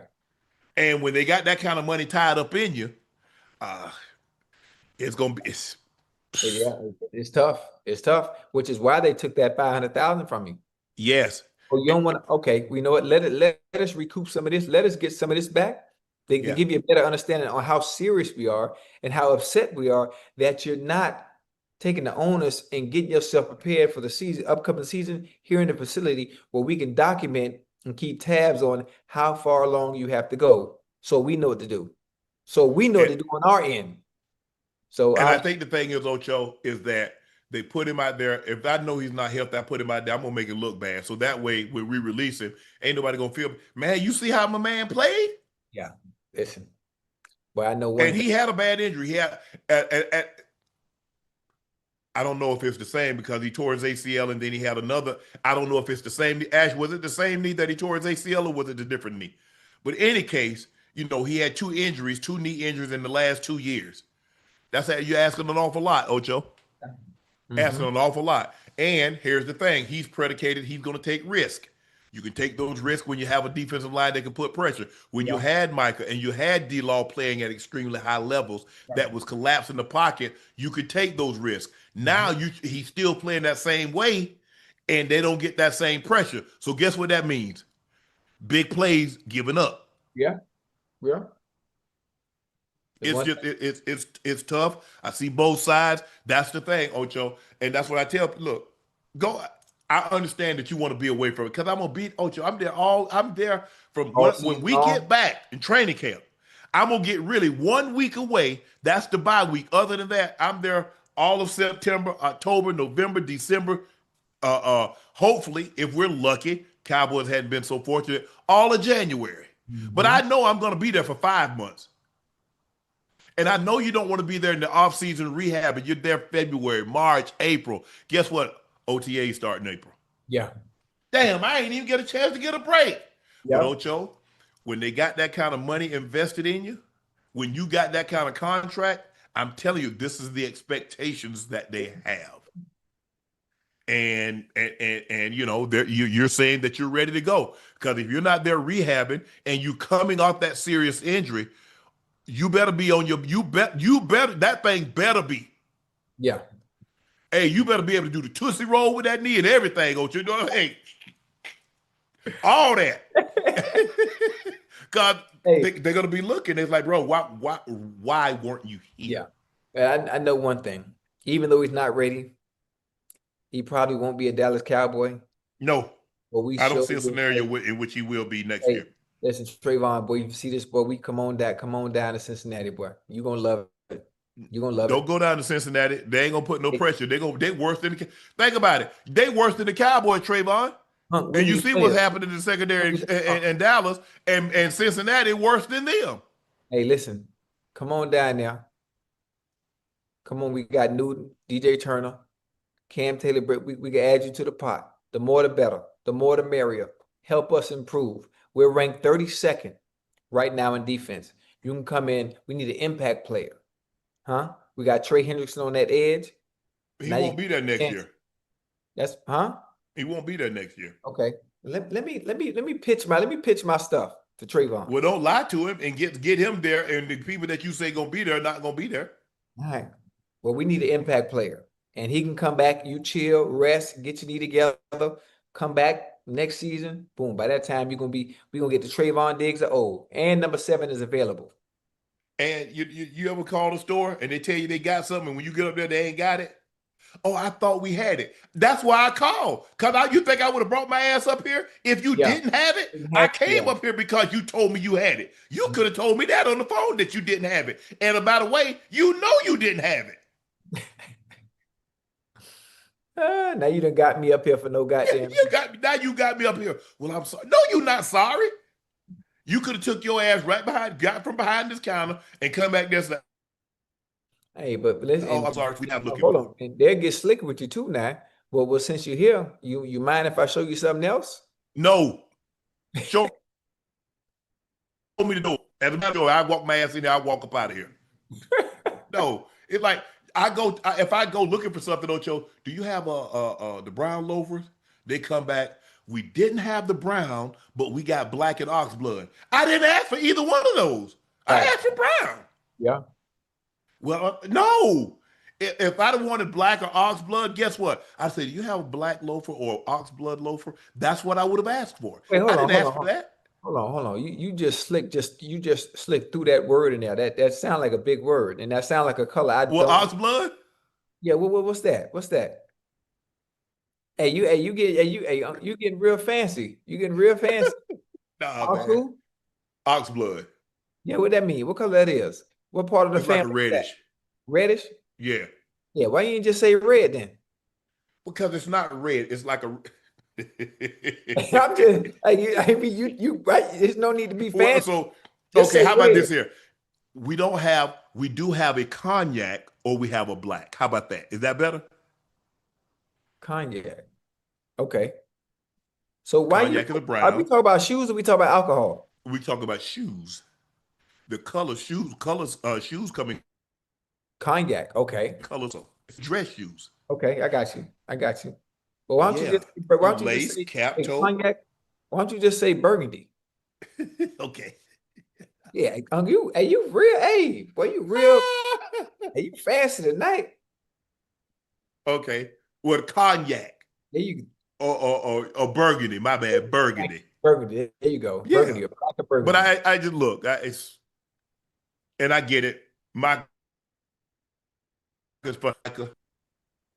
you should be one of the happiest men on earth. Yeah. You're somewhere. I mean, if you didn't feel wanted or appreciated in Dallas, they gave up one of their better players and 2 first-round picks for you, and they paid you a boatload of money. So I'm not even worried about Dallas anymore. Yeah, it would have been great to finish my career there, but it didn't happen. For whatever reason, it didn't happen. It didn't happen. Man, Dallas is the last thing on my mind. Yeah, but listen, it might be the last thing on his mind, but when reporters ask him certain questions, then he's gonna answer it. I'm just saying, you know what? I'm not there anymore. That's not me. Hey, I still have great friends in that locker room. I wish them nothing but the best, unless they play the Packers. But other than that, I don't really care to talk about the Cowboys anymore. Yeah, we know. First of all, they don't need to ask Jerry about Micah either. We know how Jerry feels about Micah. We know how Micah feels about Jerry and the Cowboys. It's understood. See, what's understood don't need to be discussed. I mean, I wouldn't. There are certain situations why would you ask somebody when you already know the answer? right. It's not just because now you want clicks now. You know how that man feel about the Cowboys. Mm-hmm. You know how Jerry feels about Micah. Yeah. Hey, I'm not even wasting my time, even having a discussion about that. But it is a situation where Diggs, maybe he felt that he was healed. Maybe he felt that he was healed well enough, Ocho. Instead of having to be in Dallas, he could rehab wherever else he was. I don't know where. I don't know if Dallas is his home. I don't know where his home is. But maybe he had felt he had progressed to the point that he no longer needed to be up under their watch. Right. But when you come back and they give you a physical and the knee is not where it needs to be, they're going to feel some type of way. Mm-hmm. Because their feeling is that you could have been here and this could have progressed in a positive manner. Because at the end of the day, Ocho, we paying you money. We're going to get you on the field now. I'm just saying. Yeah. I'm just saying. I'm saying I understand all that other stuff that you're saying, but we trying to get you on the field. Yeah. We are. So we got the Steelers reunite Aaron Rodgers with his former wide receiver. Pittsburgh is signing with veteran wide receiver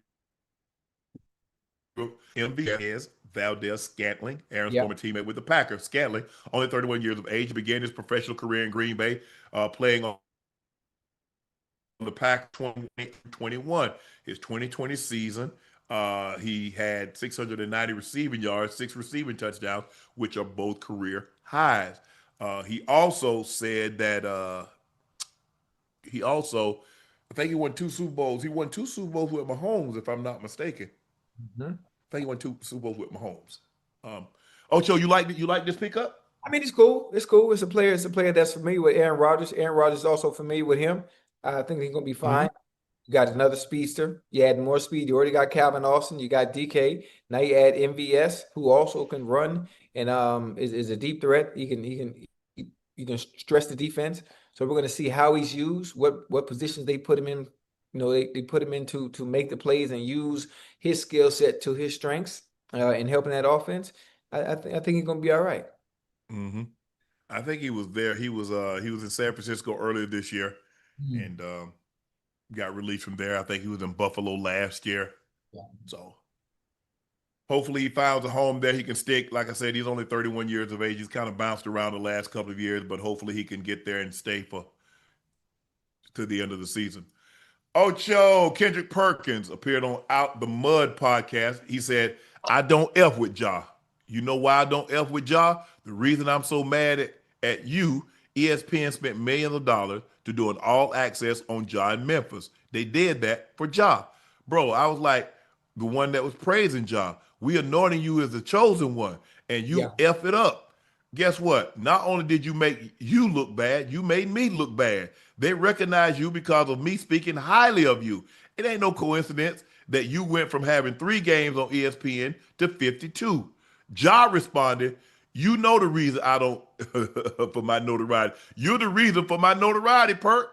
Come on, dog. You showing them why I don't F with you. I don't F with your kind. Hey, well, listen. They went from 3 games to being televised because of Ja, because of his Yeah. play on the basketball court. No, he's very energetic. He's very animated.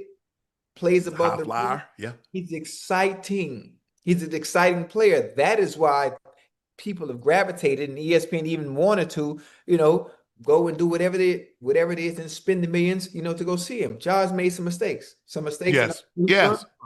Some mistakes I'm sure he's learned from. He deserves to be in the conversation when it comes to talk about the better basketball players in the NBA. The Anthony Edwards, Steph Curry's, the LeBron James, the Wembys, the Kevin Durant's, James Harden's. He belongs in the conversation with some of the better players in the NBA, despite him being as young as he is. And listen, we all make mistakes, huh? We all do. Made some. I'm sure at this point he's learned from them. He's not going to get too many more opportunities to make mistakes of that magnitude and kind of stain the NBA shield. But I mean, he's on the right path. He's on the right path. He's a dynamic player. And one of the reasons why he says, this is the reason what you're doing right now is why I don't mess with you. What you doing right now? Why are you even conversing? And that's I don't think, to be fair, Perk is not the reason for Ja's notoriety. We have to accept responsibility and accountability for our own actions. Perk having to talk about it on ESPN, as we all had to do at one point in time. Right. We were disappointed. We were disappointed when it initially happened. Yes. And so we like, you know what? Hey, he's young. I mean, Ja's 21, 22, 23 years of age, put himself in a bad spot. Let's hope he learns and grow from it. And the next thing you know, guess what? He's back on IG and he got to stick out again. And I'm like, come on, Ja. You just went there after you were suspended to begin with. Yes. And you went there and you talked to Adam Silver and you gave this man your word. I'm assuming that you gave him your word that you would not find yourself in this position again. And so that's what and we all had to talk about it. And I think the thing is, what we try not to do is like, you know what? You're not your worst mistake. A lot of times that's we get labeled. We're never our best actions. We're just our worst mistake. Yeah.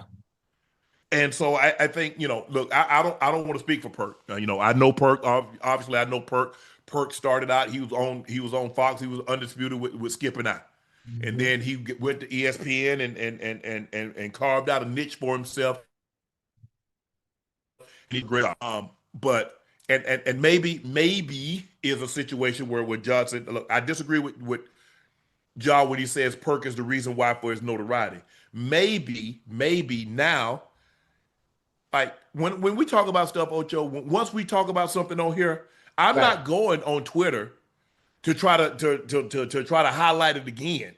Right. Yeah. I'm done with it. Once I talk about it here, we talk about it on the show, I'm done with it. I'm not having a conversation with anybody else about that situation. I'm done with it. I've already said what I want. I've already said what I felt I needed to say on that situation.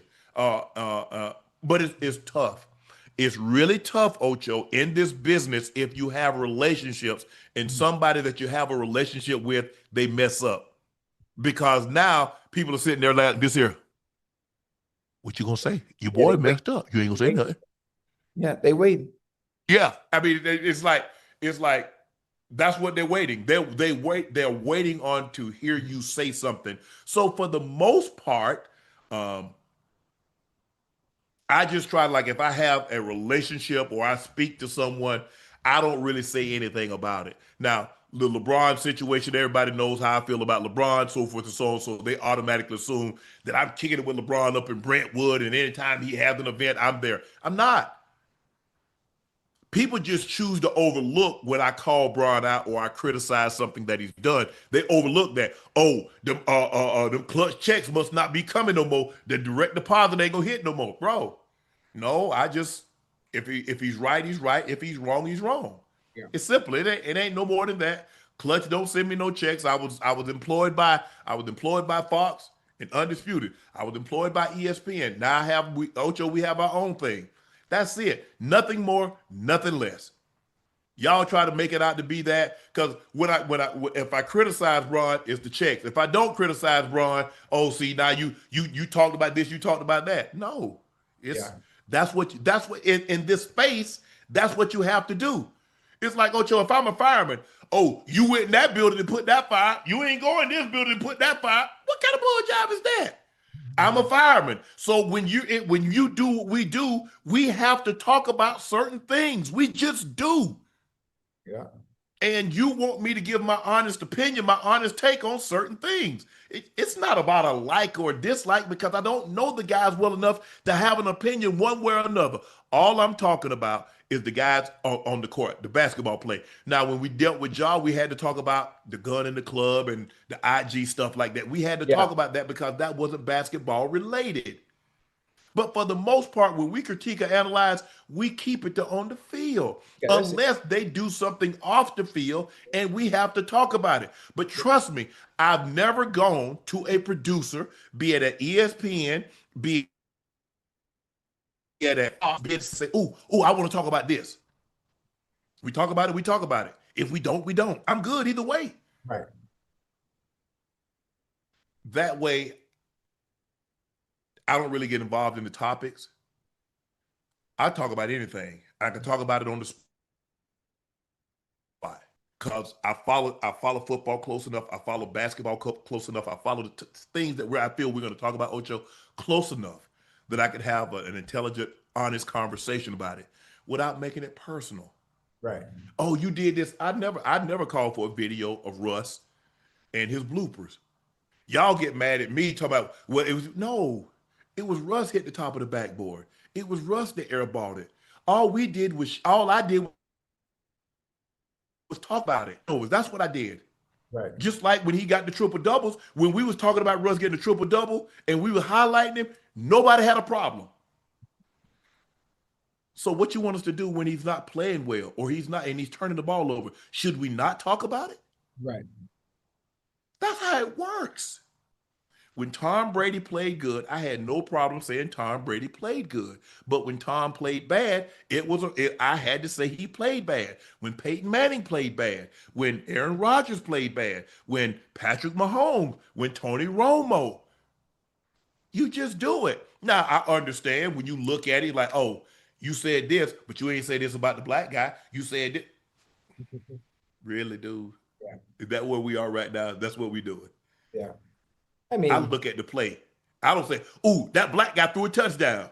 Oh, the white guy caught the touchdown. I don't do that. hey, Bro, I'm like, bro, what are you doing? yeah. I mean, listen, those two, they got to get it. They got to get it fixed. Maybe Yeah. maybe they won't. But obviously, if they don't fix it, I think maybe the takes as far as Kendrick Perkins when it comes to talking about Ja Morant, you have to be fair. And Yeah. fair is fair. 98% of the time when you do talk about Ja, his play is gonna speak volumes. It's gonna speak volumes. And the whole notoriety comment, Ja was gonna be Ja regardless, no matter where he went, no matter what NBA team he was playing for. He could have been down in Shanghai. He was gonna make ESPN in Shanghai. Yeah. ESPN was gonna travel to Shanghai to go feature and show everything he had been doing because he is box office. He's one of those type of players that puts butts in the seats. That's just who he is. Based on his skill set, his makeup, his DNA, that's just who he is. So, I mean, no one is responsible for that outside of the individual himself. Yeah. Yeah. But notoriety is infamous is that you're known for things that you would like not to be known for. That's Ja Yeah. did that. Deandre Ayton is trying to stay motivated on the court and revealed that several of his teammates have made it a habit to troll him off the court as motivational tactics. They all have their own little things to get my head all mixed up. Austin Reeves is my guy. Luka is my guy. But my wings and my forwards, yeah, they be trying to get me ticked off before these games just to get me rolling. I'm starting to see it as a trend because I don't I don't get a break until we're on the court. Then it's all seriousness. I'm like, oh, this is the thing y'all want me to do. Y'all want me to get on edge. Y'all want me to be fired up. I like it.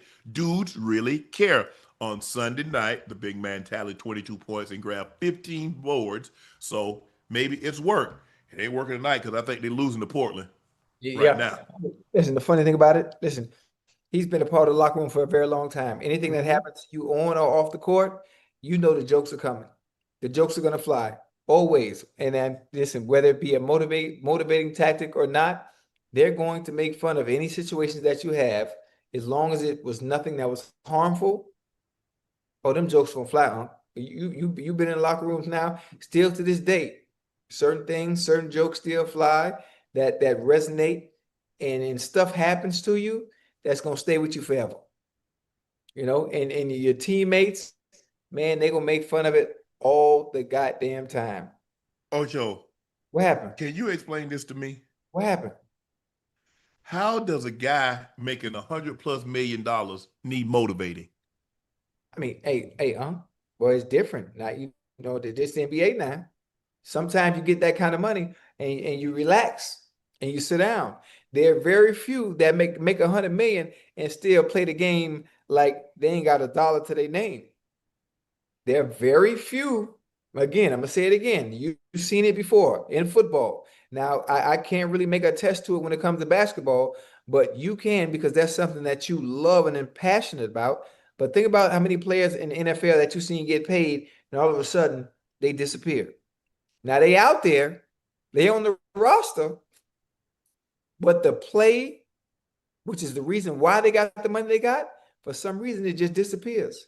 The hungry, the hunger, the drive, the want to. Eventually it'll wear off. I can motivate you by fear. I can motivate you by money. But the only thing that's sustainable is self-motivation.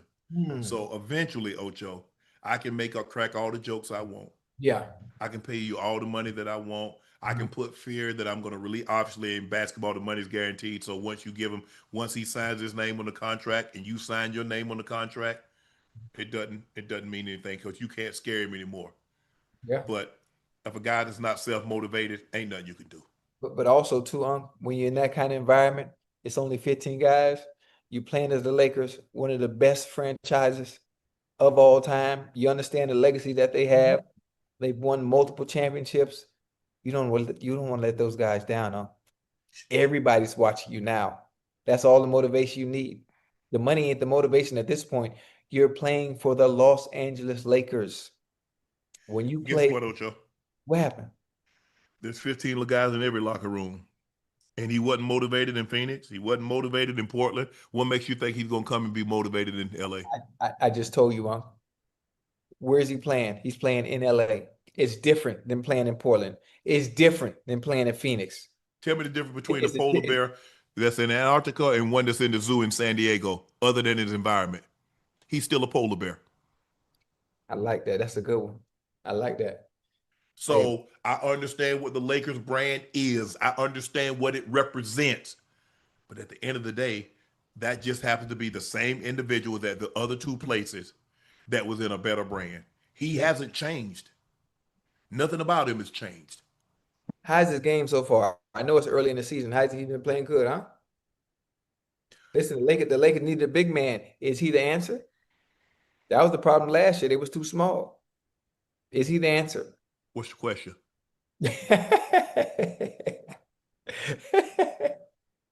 Is he the big man that the Lakers needed? Is he the answer? Laker big men are normally motivated. That's why they're known for the big man. From Micah in Minneapolis to Wilt to Kareem to Shaq to Powell. Okay.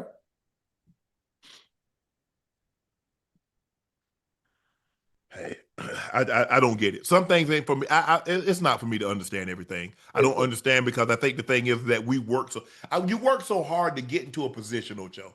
Yeah. And then now you get there. Because think about you had to be, I mean, maybe you're so immensely talented that 7 footers. I mean, they're probably maybe 100 people in the world of 8 billion people that's 7 foot tall or taller. Right. So, Yeah. 8 and 7 feet tall too? yeah, he's 7 foot. God damn. Yeah. So I think the thing is for me, Ocho, because I had to work so hard, Right. I'm a very motivated, I'm a very self-driven person. Yeah, you're different mentally. I am. Mentally, you're different. I am. Everybody's not wired that way. Nope, you're right. That's what makes See, that's why I couldn't coach. Everybody says, oh, you're a coach's dream. All my employers, man, you're a dream. Mhm. I'm gonna be prepared. I'm gonna do my work. I'm gonna go home. That's it. That's all I want to do. That's why you need to coach. So No, boy, please. now again, I ask you again, while the position is still No, open the answer is no. at LSU. Man, No, LSU, TSU, FSU. I'm No, telling you, hey, we can go turn the boot around. I don't want to. I don't want to.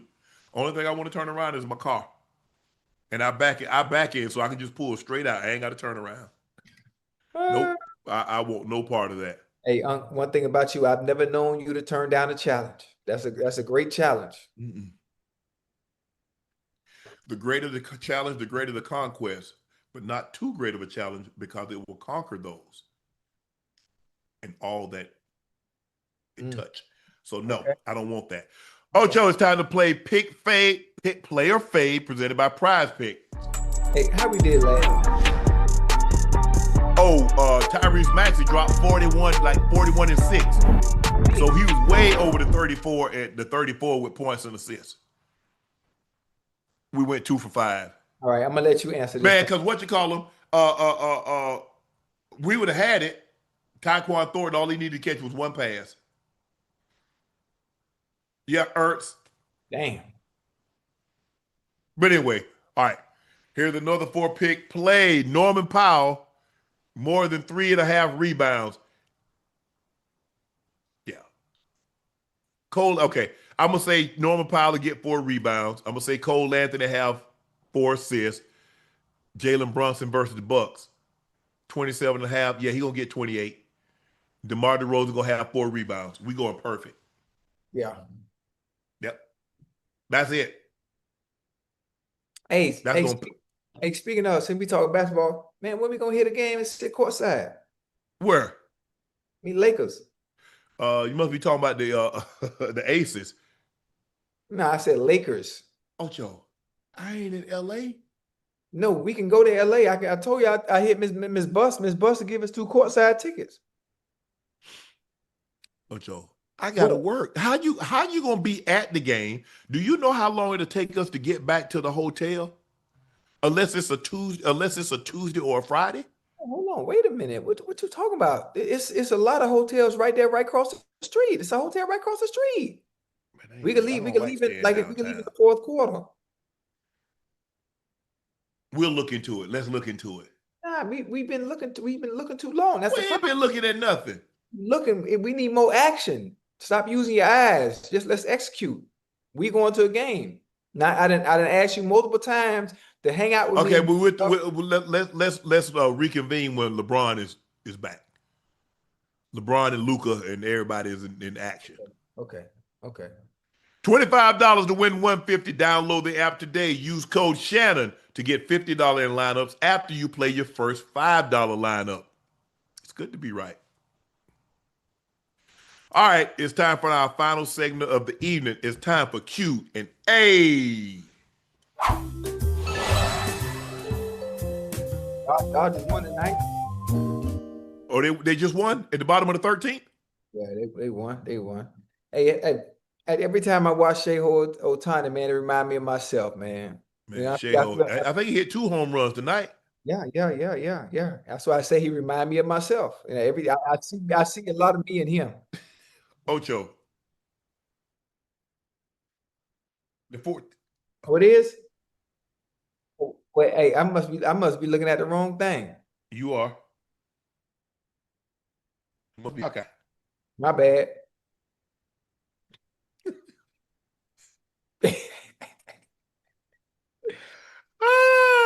Nick March Unc is going to get dead ass get married before Ocho pays this man. Yeah. Hey, nah, man. You gonna get me? I'm already. You don't see that rose gold on that finger? That ain't got nothing to do. I should say I'm gonna get married before you pay me. I'm gonna pay you at the wedding. I'm gonna make sure you walk down that aisle. How you aisle. gonna pay me at my wedding? Because you know how they throw money at the weddings, like the I don't Nigeria. know who throw money at weddings. I mean, I mean, what ethnicity is that? Nigeria, where they give the money at the weddings? They throw the money. Hey, chat. I don't Hey, know. chat. Hey, chat. Which is part of the culture where they throw the money at the wedding, or like the mafia? Like remember in Goodfellas when dude got married and Yeah. everybody handed him an envelope? Mm-hmm. I'm gonna hand you the envelope when you walk down the aisle. Okay. TS Car Wash and Detail. Are you going out from the EA? Yeah, I mean, right now it's the NFL season. I mean, yeah, I mean, Wednesday night, if, there are some games on, and we'll talk about that with Joe. But it's just right now it's so football dominant because you got college football on Saturday, you got NFL football on Sunday, you got NFL football on Monday, and you got NFL football on Thursdays. So 4 to 5 nights that we go live, we have NFL or college football with rate higher, and people are more interested in talking about that than anything. So yes, that will be our goal once this football season. Kaleidoscope one said LMOA. People love calling Shedeur fifth round talent, but believe Gabriel and Shook are second and third round talent. I mean, Hey, listen, have regardless y'all seen Shook? Have y'all played Shook? Have y'all seen him play in New Orleans? of all that round by round, if you watch and you have eyes and they work, regardless of what round you was picked in, you know who the better player is of the three quarterbacks you just mentioned. Mm-hmm. Clout Chaser Kam, Unc Ocho, huge fans. Hopefully one day we can meet in person. Ocho, been a fan since I was a kid, and now I'm 23. Bennett underscore XT Vikings fumble Darnold and Daniel Jones. I really think Daniel Jones is in the perfect spot. I do believe Sam Darnold was in the perfect spot with you, Minnesota. Shakur, who do you see making a big move before the deadline? Sorry, everybody. Who's season over before Halloween? Damn, Bengal. You're going to be all right, Ocho. Whoa, HOF whoa, on the way. whoa! People are we forgetting we're second in the division? We are fine. We are in a good place. We good? Lamar comes back on Thursday against the Guppies. Who? Lamar comes back Thursday against the Guppies. I don't think that's gonna help because Peter, fish. did you You just know what Lamar coming back. When have you known Lamar not to go crazy against Miami? did you just see what Tua did to the Falcons? That was the Falcons, right? Yeah. You see what Tua did to the Falcons? And that's exactly what he's gonna do to your defense. Lamar Your lack ain't Phil cousin. You know what? I'm gonna be at the game too. I'm gonna Okay. be at the game Thursday. I'm gonna L leave. Jack got this. L Jack might have a perfect rating. Listen, one thing about this, I'm not gonna bet against L Jack. I know what A can do. I know what A can do. He coming back home too, but he playing in Miami. He playing in the Dolphin Stadium at Hard Rock. His first game as a start, his game that season he won the MVP. He threw all them at a perfect rating. He don't play bad against the Dolphins. All right. I mean the Guppies. All right. It's gonna be a different ball game, and I don't want to hear no crying. Oh, this happened. Oh, our defense. Oh yeah, that's right. Oh, I already know L Jack 4 tubs. Pencil it in. Quentin Mays, I'm trying to figure out who Ocho team color is in the background. Shit, that ain't nothing. That's some hotel room. I'm in Atlanta. I'm in the hotel. Oh, you doing Cam tomorrow? Yeah. At not for it's the BET one. Oh, 106 in Park? No, it's not 106 the Park. The show we got with Miss Ashley Nicole Moore. I forgot what it's called. Okay. Oh, okay. Superfly Big Dog. Hey, who's better in their prime, you or your brother, bro? JJ, do you think analytics ruin some sports? Yeah, I mean, it used to be analytics. Stuff. I mean, every time I watch it, they pop up on the screen. If it's 4th and 3 or less, go. If it's 4th and this, you kick the field goal. Sometimes, I mean, there's a human element in the game, Ocho. Yeah. Sometimes you got to see analytics doesn't take into account the momentum. It doesn't take into account conditions. It don't take any of those into account. But hey, I guess there's a place that was guys that weren't good enough to play, and people say get out of here. They had to find a way to become involved, and analytics was their way in. Yep.